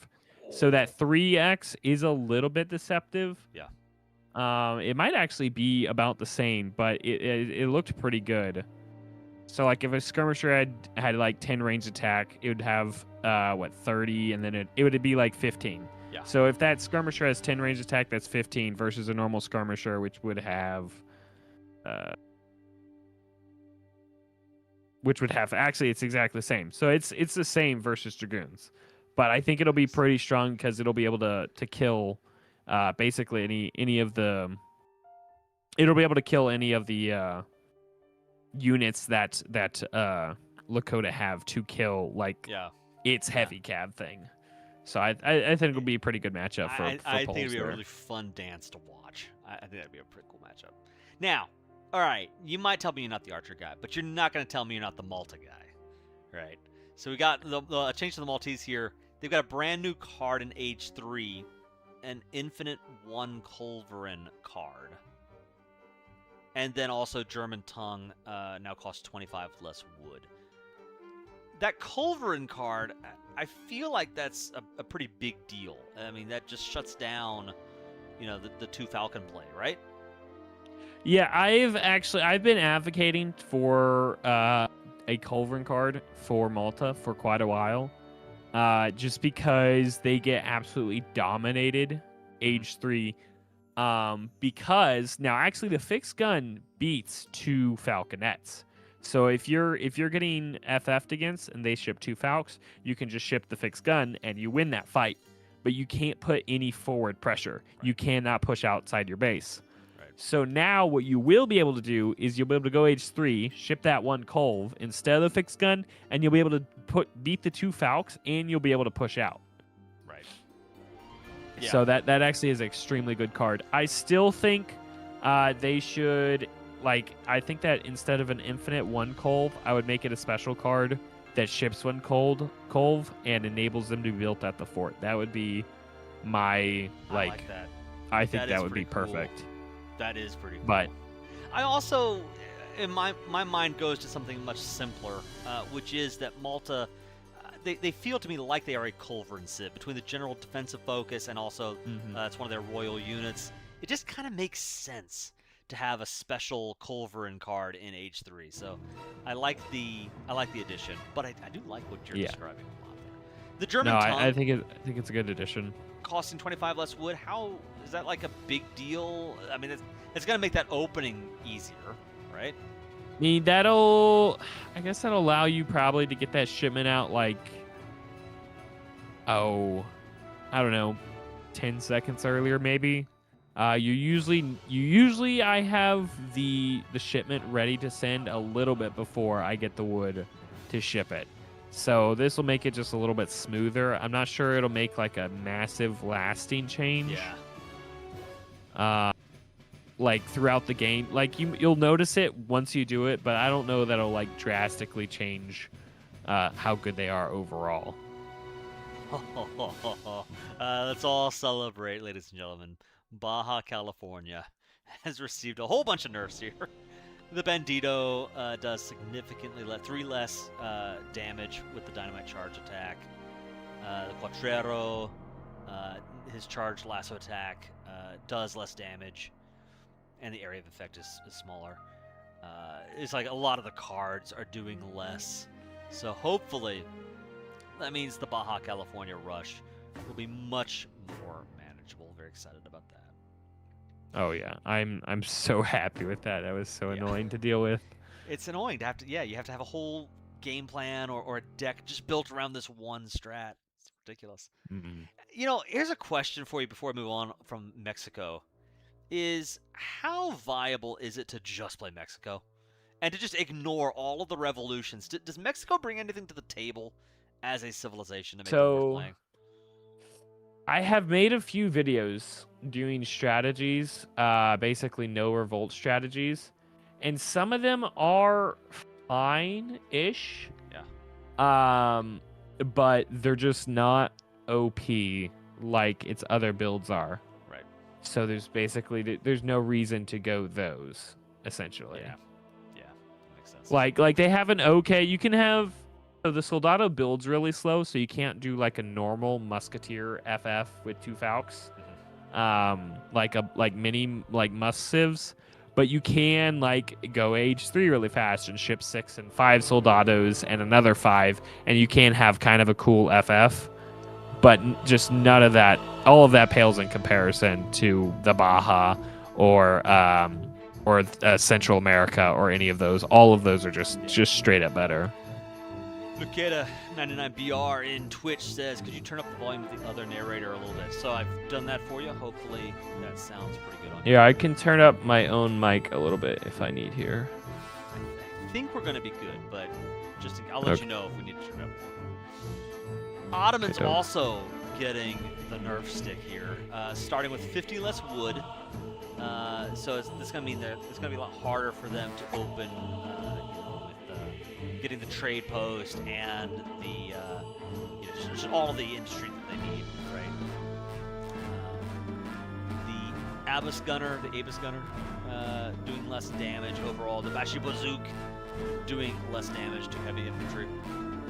Great Bombard. That's a big thing. Oh my word! I don't know who decided they should have the best Minuteman in the game as well. It also has like better siege than any other Minuteman. I don't know why a Minuteman needs good siege, but I guess that was a thing as well. There's so many like silly things with that. It was just the most random thing ever. Yeah. And then the Humbarachi has less armor. Less speed, train time increased. The Janissary losing a little bit of HP. So just across the board, the Ottomans have been kind of tempered down a little bit, it seems. Which is pretty cool. I think that's good, especially the Humbaraki. My biggest loss here is the fact that there's no nerf to the whatchamacallit, the organ gun. Everything else here, super great. No organ gun nerf, kind of sad. But yeah, the Humbaraki was just absolutely oppressive in team games and any late game style thing.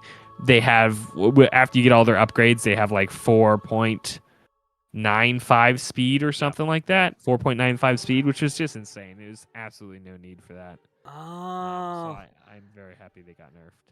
Enclave 33 says new Minutemen for everybody now. It's like everyone's got their own unique Minuteman, right? And then Lucetta says, sorry, I meant a different narrator. I assume he actually means me. That me with my headset mic, not my usual fancy mic, is coming through more quietly than you were. So now we're going to adjust things. So hopefully that's good. All right. Portuguese. Looks like they got some cool new cards, but nothing maybe that is game-changing, perhaps. The Russians have a new 6 Cossacks card, which is pretty neat. Landed Gentry moved to age 2 and also sends 3 Cavalry Archers. I'm excited about that. That card feels better now that you're actually getting something immediately and you're not just having to, you're sending the card just to unlock Cavalry Archers. That always felt a little bit clunky to me. So to have the extra Cavalry Archers is nice. Yeah, my only issue with that card is that it's just straight up a worse version of the Hack-a-Pellet. Mm-hmm. Like 3 Hack-a-Pellets outshine 3 Cav Archers in just every single way. Mm-hmm. So I'm not sure.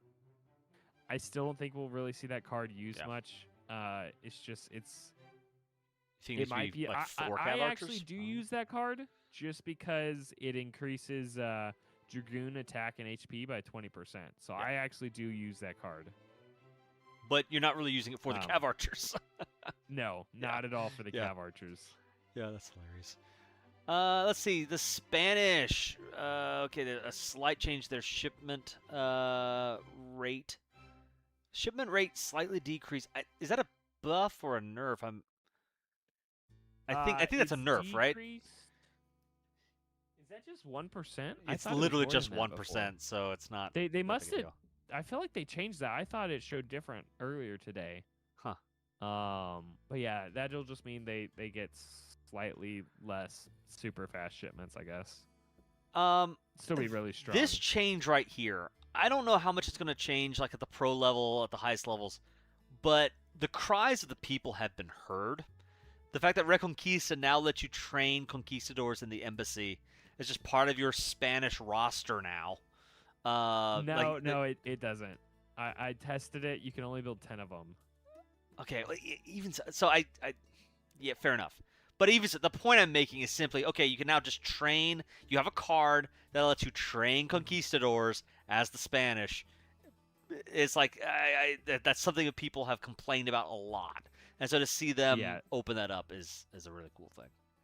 Yeah, that's definitely a good addition in my opinion. I did a little bit of testing with it. Like, obviously, you can get them Imperial that way and stuff. They're probably like a slightly better Dragoon. So I guess basically, if you get to the late game, like you'll probably build 10 of them as well as your Dragoons. Right. But I when I first read that, I thought I'd be able to build like a giant army of them, and that's just not the case. Yeah. Sadly, that's not the case, but I think it'll still be pretty used, especially age 2, because that is just an age 2 Dragoon that you have. So if you do stay age 2, you can always just trickle in like 10 Dragoons or whatever if the game goes later. So it's not bad. It's not bad. Sweden. Wait, no, wait, what? No, 11 Vasa Allies card removed. My heart is broken. That was one of my favorite cards to play with Sweden. Do we get something in exchange? I think you'll be happy to read the card 2 things down. Yeah, let's see. The Royal Arquebusier sends 9 Royal Arquebusier and enables them for training in the barracks, costing 1 population slot. Okay. All right, never mind. We're back in business, boys. So this is actually a really fun card.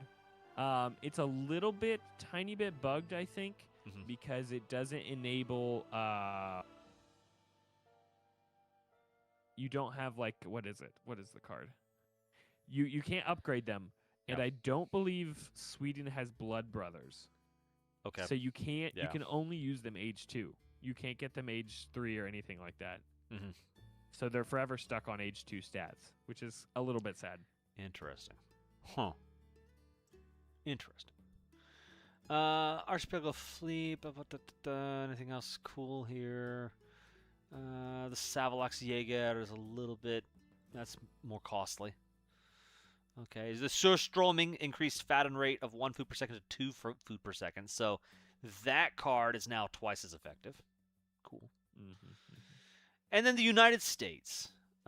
State capital. Let's see. The train time of all wagons has been increased from 5 to 10 seconds. That seems good to me. That could get a little busted. We've seen in the past. The mill and estate wagons are now probably effective with the okay, cool. Chinese immigrants. I really enjoy using Chinese immigrants, the card, but yeah, again, this seems like a nerf that makes sense to me. It's a little bit too easy to use.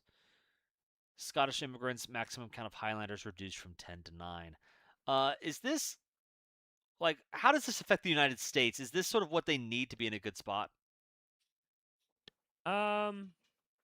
So some people think United States is busted, and I see other people say no, they're trash garbage. I don't like them. I think the Scottish immigrants thing was like the only thing that was kind of like too memey.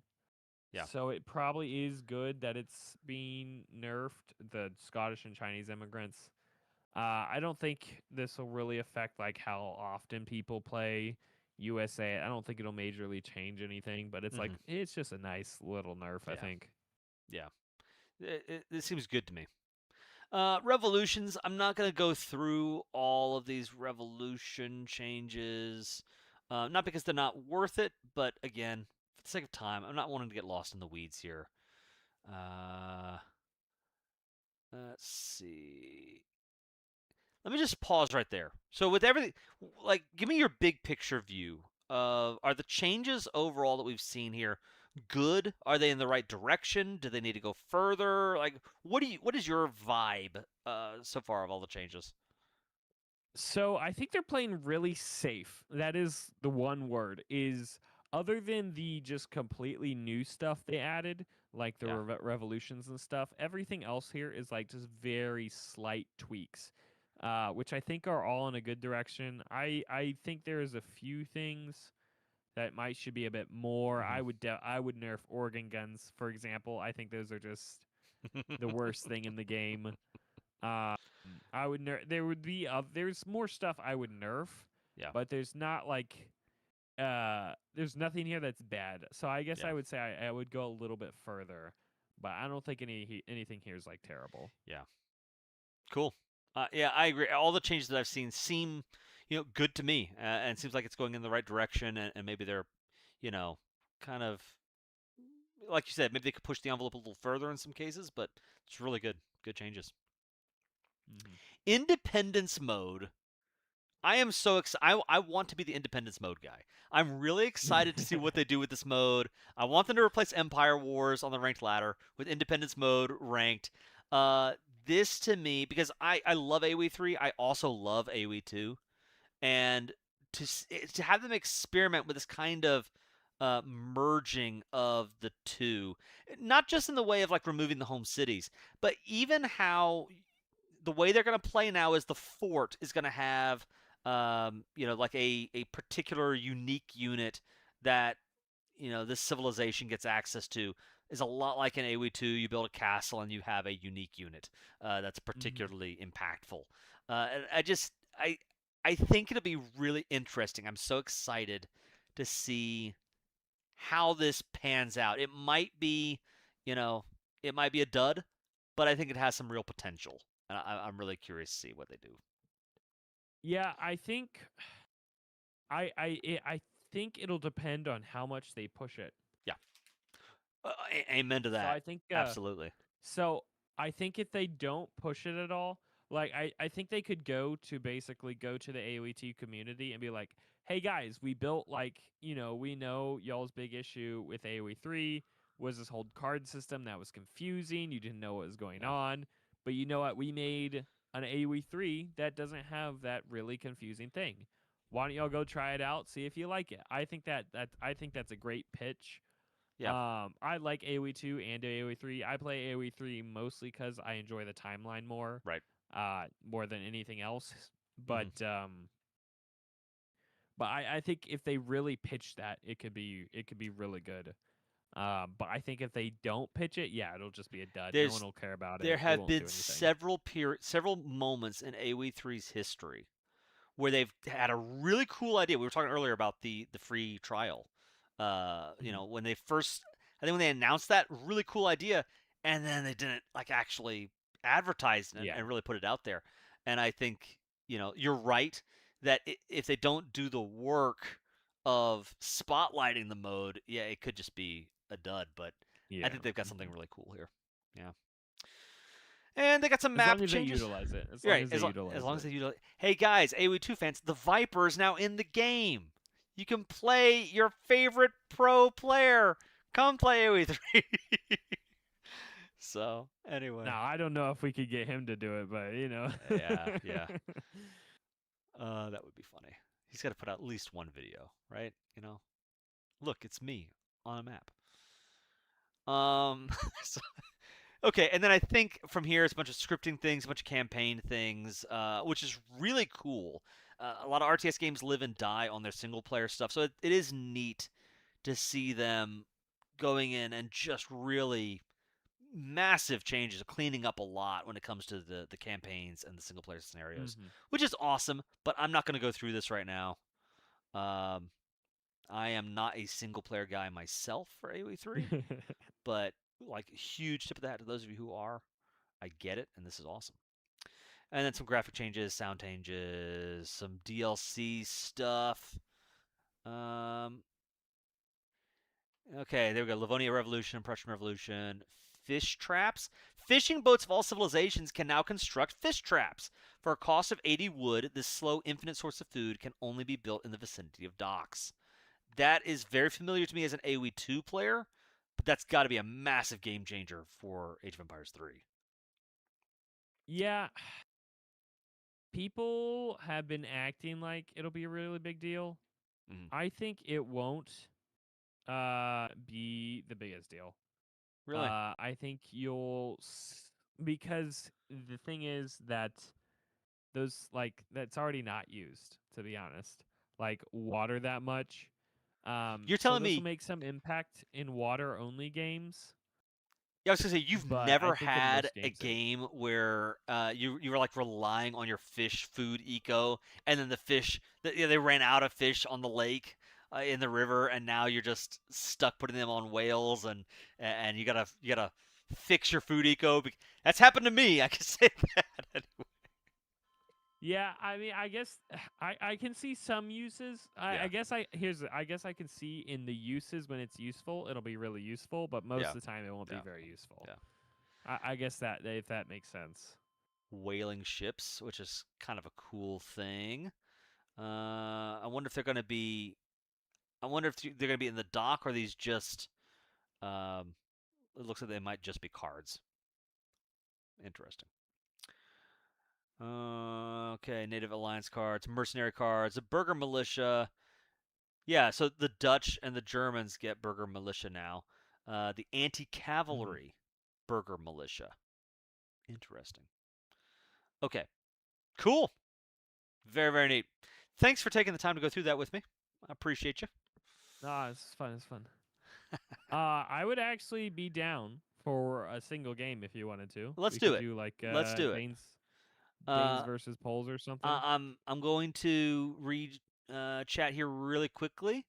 Let's see, big one. It's really good for my Fortnite friend to play with me. No cards for rates. It's half. Okay, cool. Yep. I agree with you, Enclave. Swedes getting skirms. I'm excited about that. Yeah, I just wish it had. I am a little bit sad that the Swedish skirm you won't be able to get get them past age 2, basically. Okay. Like they won't be useful past age 2. I will let you set up a multiplayer game and invite me in, and I will be willing to play the Danes against your Poles. Where I will probably get crushed, not just because in general I would lose against you. I think you should play Poles if you I want. should play Oh, Poles? I guess you already did. I played Poles. So you already did Danes. Pole some. So here, let me invite you then. But I think you would beat me I normally. cannot invite you. Let alone, why not? Oh, my. Hold on. Let me fix that. I am now. Oh, online. I guess does it only show friends who are online now? How does that work? Yeah. Oops. Yeah. I guess that's how it works. But I am online. No, so you it can- doesn't. It only shows me 2 of my friends, and they're not even online. So I'm a little confused here. Well, dang. Let me host a casual game. I guess let's try this. See what happens. I guess you could just go to browse games. My game should be one of the few. Yeah. Okay. Yeah. It's just the Claymore 2004's game. Browse games. All right. Where are you, Claymore? Here we go. Let's do it. All right. I feel like I have to set something up here real quick. Okay. I don't know what to do here as the Civ. I actually have not looked at anything yet. Yeah. Maybe we want some of that. How seriously we're taking this? Are we just gonna goof around and throw units at each other, or are we trying to win? I'm fine with goofing around if that's what you're down for. I mean, I'm all right with it. Yeah. Boy, we got some really cool things here. I'll have to throw aside all my competitiveness here for a little bit. It improves your Danish explorer in combat, allowing him to convert human treasure guardians into Snaphaner, and gives him a powerful canine companion. Interesting. Okay, interesting. I'm quite confused by this deck. Okay.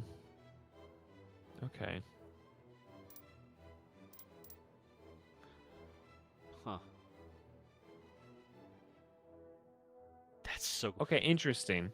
team. So they have a thing here that basically switches your that cav that costs it'll stop costing wood over to coin. So that's pretty good.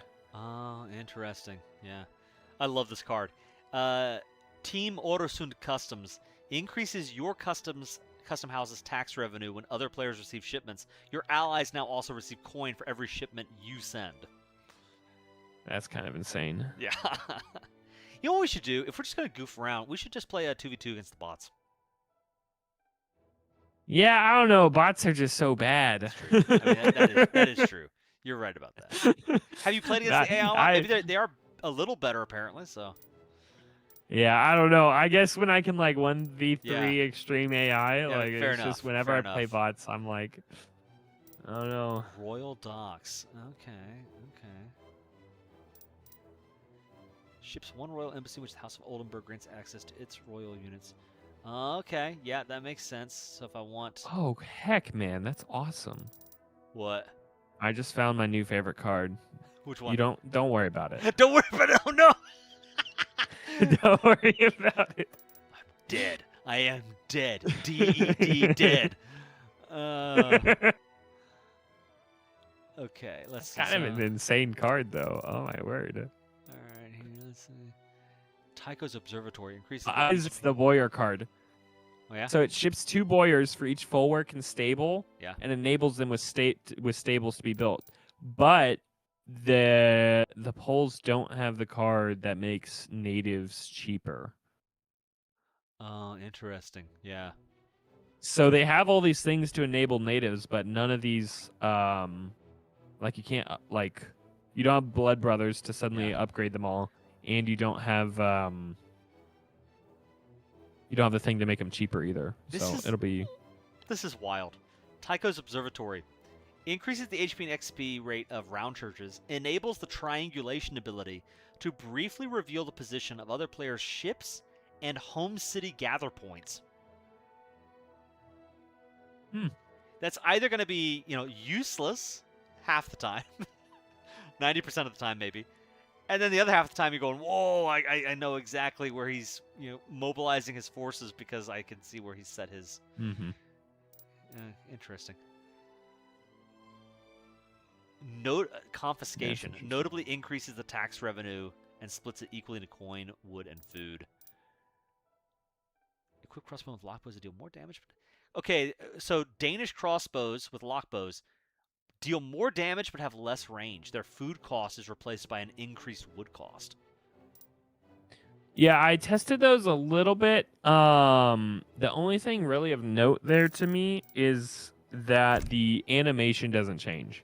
So they still they hit and runs like just as bad, basically. Yeah. So I don't know how good they actually are. Okay. Neat. We're not playing. They with might be water really map. good. I just have no idea. Well, interesting. Maybe I should add them in and we'll find out. You know, do that right there. Boom. Oh, actually, this actually just have Blood Brothers. So actually, what's interesting here is with polls, you could have a completely native, completely native roster, and you could go age 4 and suddenly upgrade all of them. Please no, no. That's kind of crazy.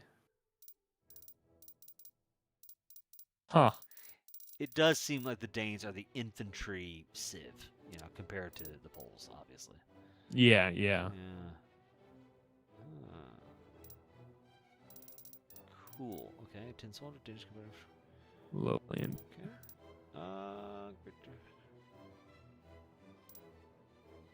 Royal Guard upgrades are very cheap, but now those units cost more resources. Interesting. That's interesting. Schumacher rockets. Cool. I like that. Huh. They got some interesting options here. Some very interesting options. All right, let's play it. Yeah, I'll just play with what I got here. Ready. Okay, I'm gonna have to just add one last thing. Capitan Birra in Twitch chat says, "Hello. Good to see you, man. Welcome to the stream." What map do we want? So Enclave says, I feel like we have to have a water map. I feel like. "Oh no, do we have to have a water map? Dang it." Well, I thought you're Danes. A water map only makes sense. Yeah, that's true. I just don't have any. We could do like naval Scotland. I built my whole Oh, okay, that's fine. deck around not using the naval. Just let me grab a normal one here then. Maybe Bohemia. I really like this map, Bohemia. Bohemia's a classic. Yeah. Okay. Yeah, let's do this. All right. Like Brutus.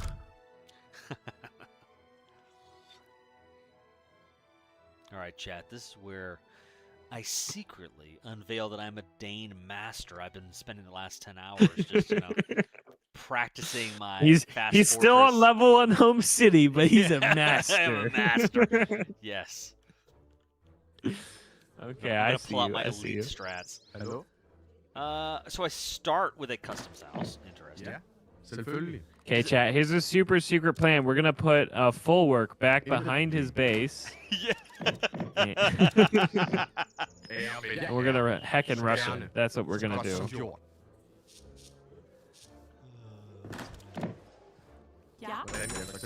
That would be so mean, wouldn't it? Just to straight up rush you after It would I be. said all that stuff about, like not You're going gonna set serious, aside your competitiveness and then. Yeah, you're gonna. and then completely not set aside the competitiveness. Right. Absolutely. That's such a me thing to do, to be honest. No, I'm not quite that. I might be a little bit competitive. I'm not quite that competitive. Så godt som gjort. Så gerne. Okay. This music's pretty nice, not gonna lie. The new themes are nice. Yeah. The Dane theme is pretty cool. I like it. I like it. Yeah. Yeah. The pole theme, I think, though, takes the cake. It's really good. Okay, why do I just get wood from houses or something? I'm a little confused here. Så godt som gjort. Okay, never mind. Okay, it stopped. Oh, but all my buildings are cheaper, right? Right. Oh, okay, that's where. Okay, are my trade posts cheaper? Oh, wow, that's crazy, actually. Dane. Okay, so Poles might be like a TP civ because theirs only cost 170 wood. Yeah. Mm-hmm. That's actually really interesting strat you could do there. The walls are not cheaper, sadly. So no wall memeing, I suppose. We're gonna build a house. Okay, not having all my mods here is a little Yeah. funky. And my hotkeys are all messed too, so. Actually, I purposely took the time to fix my hotkeys Why? just so I could beat you. Just so you beat me. Allows you to see the card names of all shipments taxed to buy your customs house. I'm gonna go ahead and buy that, just for science. And I hope that that is an ongoing log and it's not, a one-time thing.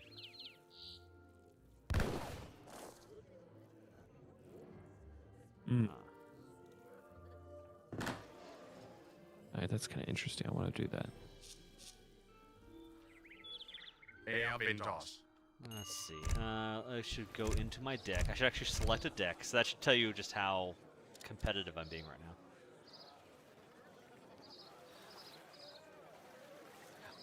Okay, this is very interesting from a modding point of view. Is that the Danes are obviously a European civilization, but they have access to that upper row of, like, the federal state card shipment row. Oh, yeah. And I wonder what that entails for various mod projects and potentialities there.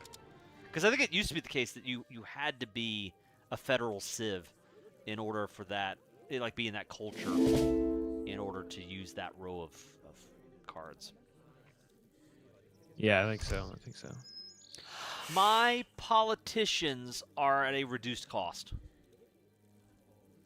Yeah, I noticed that.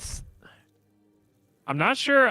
Danes, I think I say this in my initial thoughts, but I think Danes are going to be like the nerd civ. Basically, all the nerds will want to feel really smart and play them, and they want to see everyone's cards, what they're shipping, and they want to get taxes for all the cards you ship and all that stuff. That's like my initial thought, is that it's going to be like the nerd civ. Yep, I see that you have picked up the kielbasa shipment. I got 100 coin. So chew on that. What is this Snaphain? Stealthy Danish militiaman who becomes less effective over time by losing hit points. So what was it my buddy Enclave was saying earlier, everybody's got their own Minuteman now. Yeah, the Danes have their own unique Minuteman. Everybody's got their own unique Minuteman. Where's my pigs? You know what? Don't worry about the pigs. I'm supposed to be getting free pigs, but I don't see these pigs. Let's see.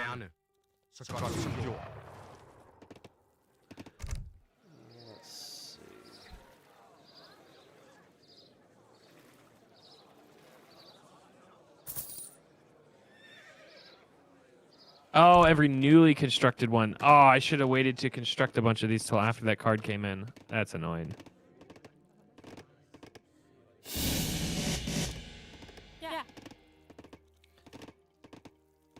Okay, this is actually extremely OP. I'm not even going to lie. I did the Logistician upgrade. Yeah. And every full work I build, I get a free pig. And all my full works, I can specialize into different things. So I just specialized a bunch of mine into like a barracks. So now I have like 8 barracks now. Because my full works are only 130 wood. So every full work I build, I get a free pig, and it's also a barracks and a mill. So if you give me like another 60 seconds, I'll have my first barracks up. Like that's kind of insane. I don't know who came up with that, but that is. Do the full works maybe train more slowly than normal? They look normal, if I'm being honest. Oh, and they support houses. So the military version of them all support houses. So I'm also full. I have all my houses as well.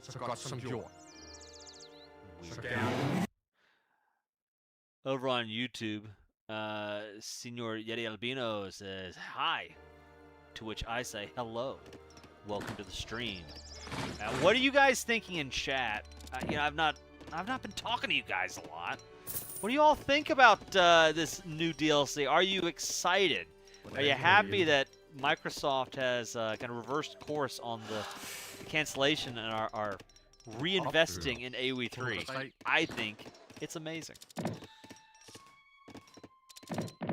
Yeah, this is not a competitive build by any means. In fact, yeah, I'm doing terrible here.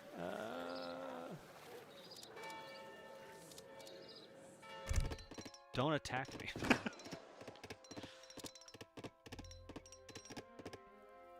Let's do that. Yeah, I'm already 200 pop. I like have I guess 13 barracks if I want. I have a bunch of pigs and cows. No, just pigs, not cows yet. This is this is like the most busted thing I think I've ever seen. You know, when you said 200 pop, I didn't realize you meant pop space. Oh no, pop space, yeah. And I was thinking you are at 200 pop. What is this nonsense?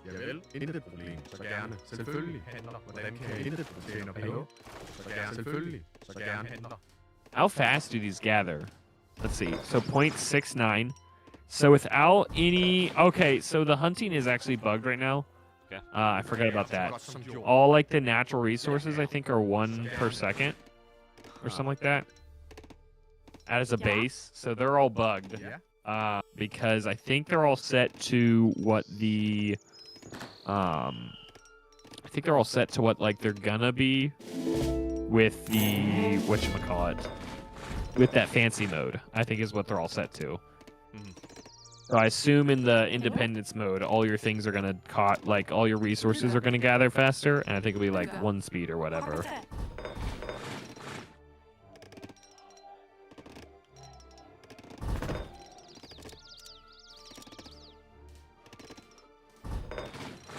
Oh, I don't have... What is this? Oh, the seam. I don't even have that. Totally forgot about it.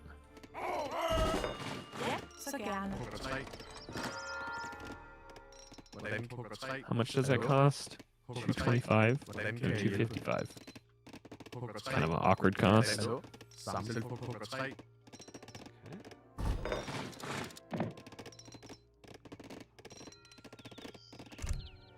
Okay, but okay. So this military bulwark though, it can only do like the cav and light. It can only do the cav archer, the hand cav unit, and like expos. So it's not quite like a full barracks. Like I can't get my special infantry from it, but it still is 100. It still is all my pop and stuff, which is completely busted.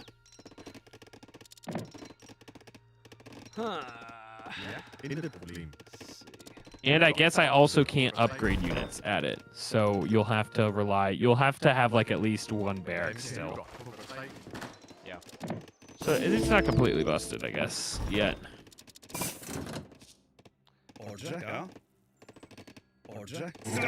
I do love seeing the cards for them out in the corner. That does look really cool, to be honest. Wait, with the cards for what? Sorry, the whatchamacallits, the flags up in the corner. That looks really cool. Yes. I guess I'll just do that. Oh, heck yeah? Oh! Rose in my base! Yeah. Rose in my base! You don't need that church. So rude. You really do have. Now the downside, your buildings are apparently like not as they're easier to knock down. Are they? I didn't know that. Oh, my attack move's not working. That makes sense.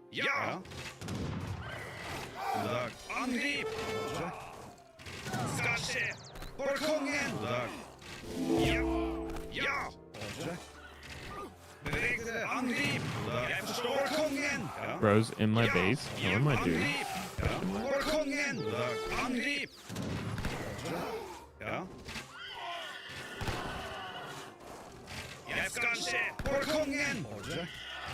So these guys have the locked bow. Veteran crossbows with locked bow. You definitely have the cavalry keeping them up. Dude, my food income right now is literally insane because all the free pigs I got from building my full works are all getting automatically harvested. That is wild. Who designed this? Selvfølgelig. What is this? I have so much food, it's insane. We're gonna do this. Because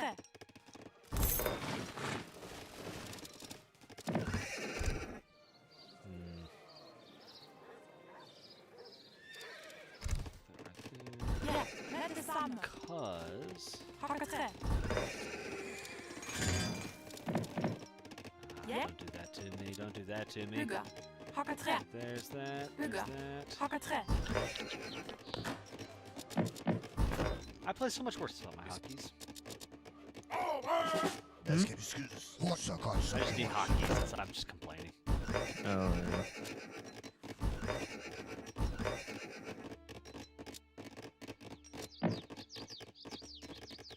Hallo? Opfører. Bygger. Ja. Bygger. Bygger. Hakker træ. It is nice to have all this extra coin on the back of your work. Ja. You're right that there's an element of just this. I'm such a sneaky genius. I'm getting work done Oh, off yeah, of, yeah, off of, my opponent's efforts. Hallo? Hugger 3. Oh, hey, no. Ja, vel, så gerne. Yeah, for sure.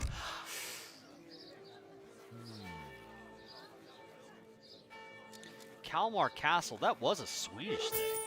Yeah, because the Kalmar unit, right. No, what are you doing? No. Ah, you're the worst. Hey, you're the one who rushed me. Fair enough. You're the one who rushed me. Hurtigt. Forstå, vi vil ikke leve til Rushers at get fortryde. rushed. It's okay. Alright. Wait, these have... Okay, the 1.5 is versus all cavalry.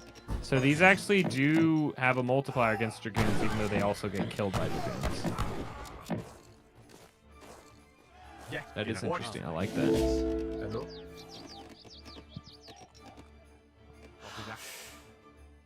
Guys, a little bit of an FYI here. We don't have any food. Ja. Handler. Oh, so sad. Her, forstået. Hurtigt forstået. Klar, så gerne. Okay, I like these guys. That's cool. Så godt som gjort. Hvad er Oh mit no, mål? my opponent has just rolled 2. Crown Janissaries, that's not a fight we would take. Back up, back up. Vent her. Så godt som gjort. I think these guys are so cool with the bayonets. That's really cool. They need a new portrait, Her, forstået. Hurtigt. Forstå hurtigt. but they are very Forstået. Actually mind the portrait. I guess it just, I don't know, it makes you think of the Ottomans. Why can't I ship It this? feels like they need a little spin, a little something. Let's gather all. Why can I not shoot that? Hvordan kan jeg vælge? Selvfølgelig. Selvfølgelig. Intet problem. Okay, I'll pick that up. For sure.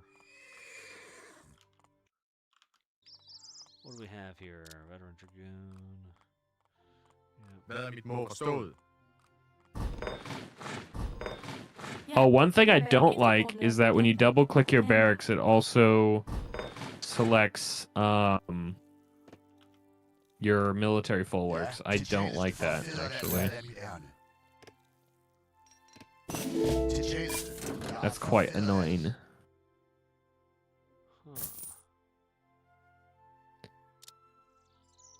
Ah, interesting. Now, what are these guys are good against? Okay.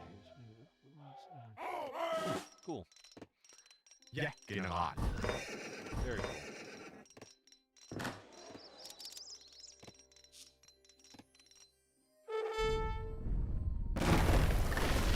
Her, hurtigt. Oh, these grenadiers have these These things have insane siege.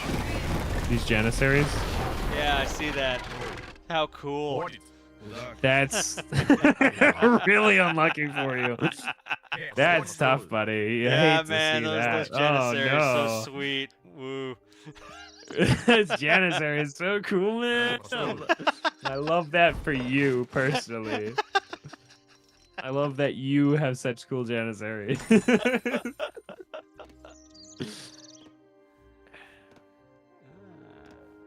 Let's do that. Sure.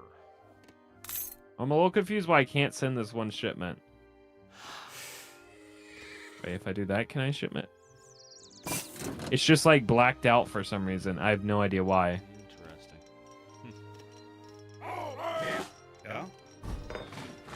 Okay, it must be because I'm over the build limit. Okay. So it ships 2 for each full work, 2 boyers. I assume what's happening is that I'm over the build limit, so it like won't allow me to ship it in the first place because I have too many full works, which is a little annoying. It's kind of annoying that can happen. I don't know what the number is, so I have no idea what the right amount is, which makes me unhappy. Mm-hmm. But that's okay. Her, forstået.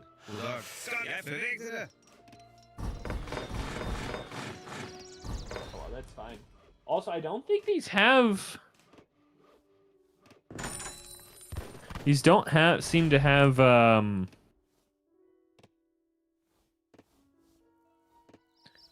interesting.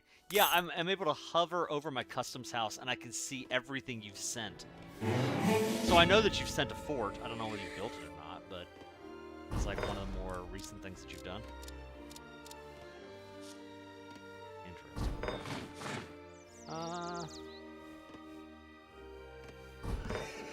You know what's weird about the Danes?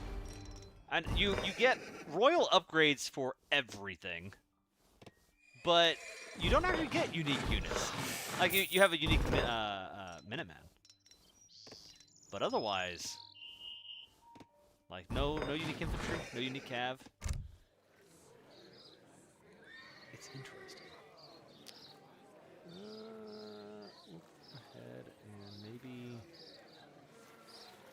I'm gonna do that. Oh, I don't have the thing that makes my cav archers do siege. Oh, that's kind of sad. I was kind of excited for that. Ordre? Jeg forstår. Jeg har kongen! Angrib. Ja, gennemført. Nej, hvem? Skal skje. God dag. Angrib! Oh my word, this no attack move is gonna kill me. I keep trying to do my attack move hotkey and it keeps not working.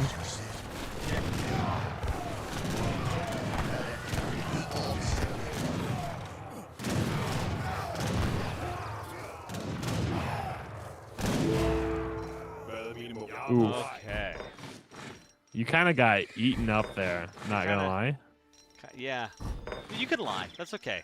I'll Hello? I'll take the lies. It'll make you feel better. Yeah. It'll make you feel better. You could tell me something like, "Oh, it was really close," and It was you were- real close. Yeah, you were having to struggle there to really pull off that win. That would Yeah. be great for me. Yeah, honestly, that was just a tough matchup. I don't even know what. I almost was dead there, Yeah. to be honest. Thank you. Thank you. I tried. You're really welcome. hard. Do you feel better now? Just a little bit. There we go. Oh my word.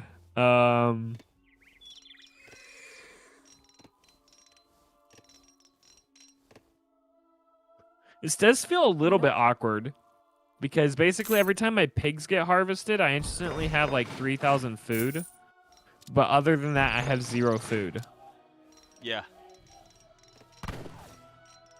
I feel like if I was a little better at pig micro, I guess I'd be good.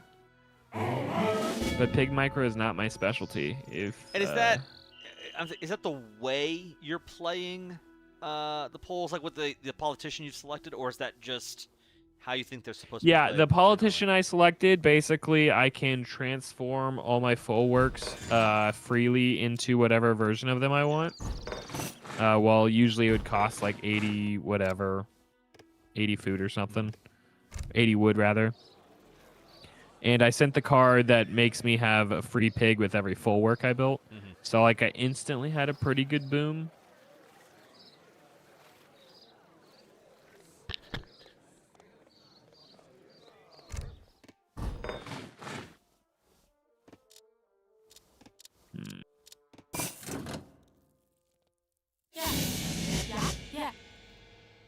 Ja, det vil blive gjort.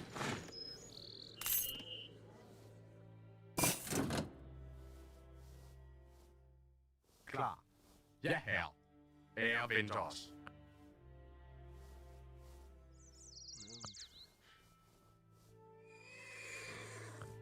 Så godt som gjort. Ja, herre. Where's attack move? There we go. I would love. Hallo, hugger 3. Ja, Hvordan kan jeg hjælpe? Javel, selvfølgelig. Javel. Hvad er mine mås? Jeg er på vej. Sure, let's send that. Ja, det vil blive gjort. Jeg er på vej. Hvad er mine mål? Som de ønsker.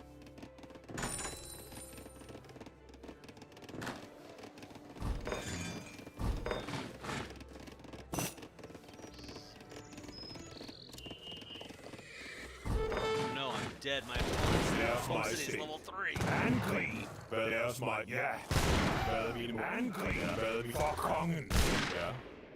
There's my state. Ja. Det er jo som de det vil blive gjort. Hvad er mine mål? Ja. Hvad er mine mål? For kongen. Ja. The one I can't send that Hvad er shit. mine angrig. Oh, okay, age 5 they have Det vil blive gjort. Som train de faster. ønsker. Okay. Here's a fun fact about the Danes: they don't get any revolution options. Yeah, I saw it earlier. That's kind of funky.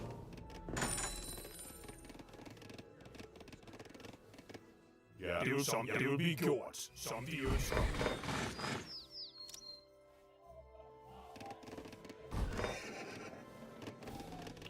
Let's go ahead and ship this. Oh, yeah. What is the regular church trickle rate? 0.6, I believe.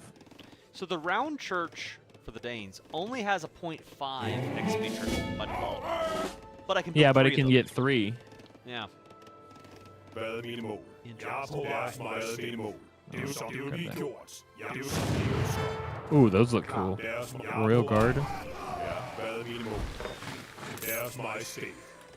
Jeg er på vej. I think you get eaten here.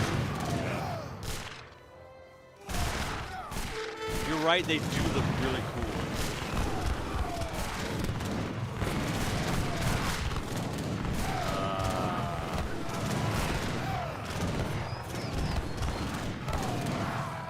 They're not doing so hot against skirmishers. Yeah.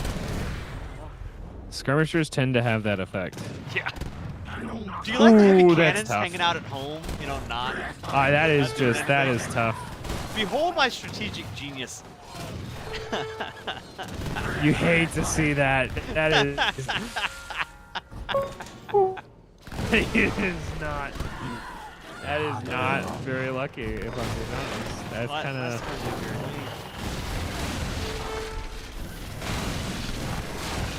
Officially, these Crown Janissaries are like on top. Like these are the coolest units. Yeah. Like all Janissaries ever needed was more siege.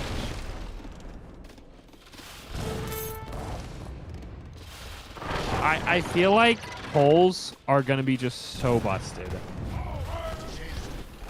Like this skirmisher is not a bad as a skirmisher, and he also has great multipliers against like other skirmisher units. Huh. So I'm not really sure.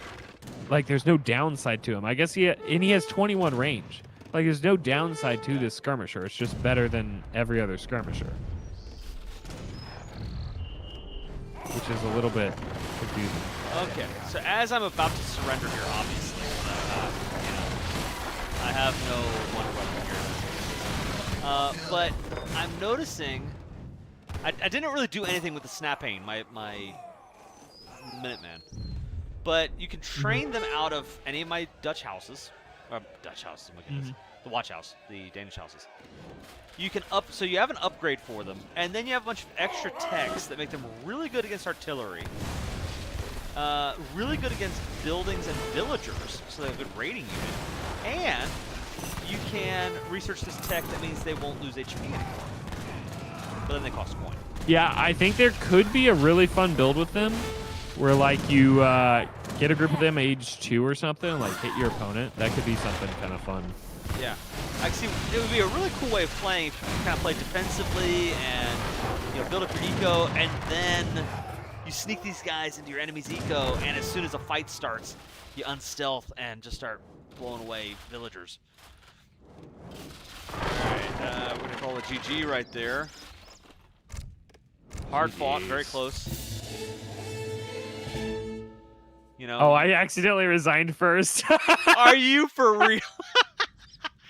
Hey! Oh, that's hilarious. And that's how you do it, ladies and gentlemen. Genius tactics on display. Bro, I was going age 5 too. Yeah. Yeah, this so what I sent here, I sent the advanced full works, which increased their pop cap and made them cheaper and gave them more HP. And then I sent as my second card this thing that gives me a pig for every full work I build. And it enables the full works to automatically gather the pigs. Right. So like go to like my food count on yeah, the post game here. on the timeline, and you'll just see these massive jumps all of a sudden. That's every time I got like a group of pigs start harvesting. Food. That is hilarious. Yeah, we were pretty even, and then we weren't.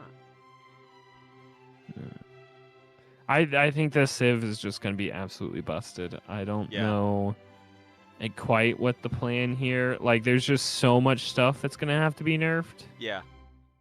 But, like, conceptually, they're really cool.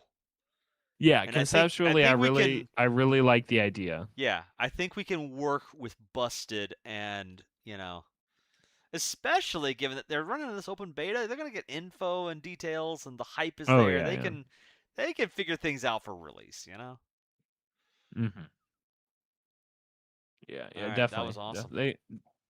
There's definitely stuff they can do with it. I didn't utilize. Here's the thing: is that whole time, I know you're like supposed to utilize like the same the whole time. I didn't use it at all. Zero use. Like I built it and then it just sat there, and I didn't do anything with it. So all I did was just spam pigs, basically, and my economy was insane, and I could do whatever I wanted. Was there any moment of, obviously, again, relaxed match, you kind of had plenty of time to breathe. If you were up against somebody trying to rush you down, like, would going for that strat kind of leave you vulnerable? There was a little bit of awkwardness just at the start, just because I wasn't quite sure how it would function. But I think after, I think you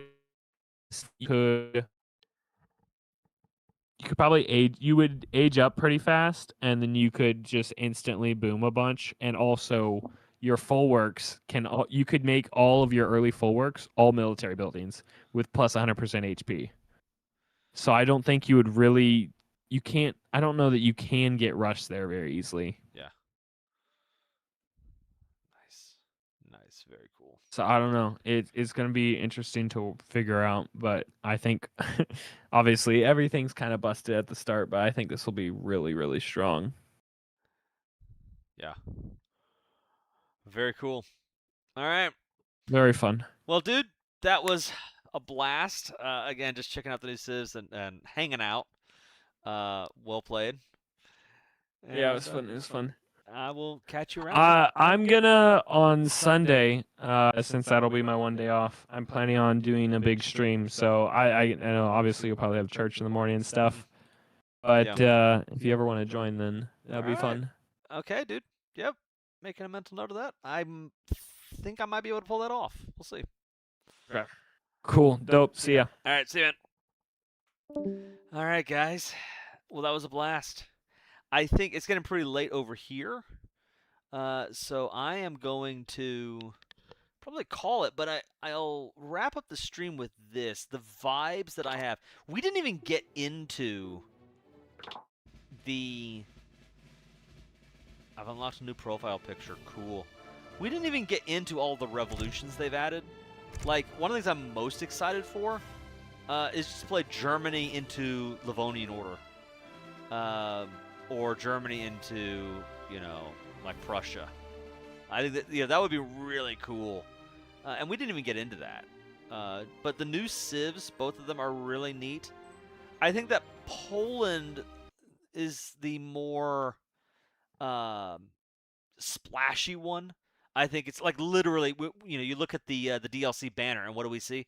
We see the winged hussar and you know, just they are the cool civ, no doubt about that, right? But I actually think that the Danes are also really neat, very understated. You know, like I said, you look at the barracks, you look at the stable, they don't really have any unique units in there other than their unique Miniman. They don't have anything in the arsenal either. But they have a really cool economy, and I bet you. I'm gonna go into the Dane home city again.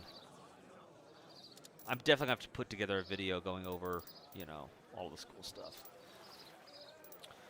But you know, I bet you've got a lot of like mercenary options and just different things you can play with. You have a really cool, strong eco, and I think there's some really unique things you could do with the Danes. Some really unique out-of-the-box tactics that they're gonna have. So both civs I think are really neat. What they've done with... I gotta do this. We've got to do it. Let's go to the tech tree here. I picked the Germans, but several civilizations have.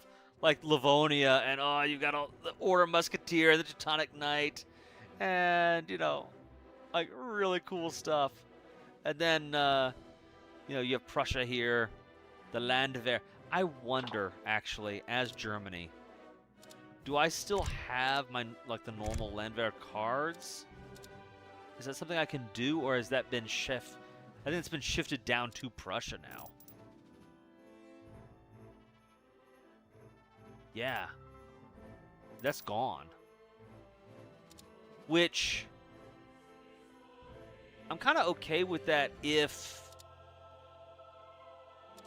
Yeah, if they're trying to make a more distinct difference between, you know, what the Germans are supposed to be, kind of this late Holy Roman Empire civilization versus the Prussians. You know, this. But we didn't even get to play Germany, and they've got some really, really neat things. So I'll be putting videos out, no doubt, on all of this stuff, but it's really cool. That's the short version. Guys, thanks so much for following along, listening along to me as I check out, just have fun vibing out here with the Baltic powers. What an awesome, awesome day for Age of Empires 3, man. Guys, thanks. I'll catch you all on the flip side. Thanks so much for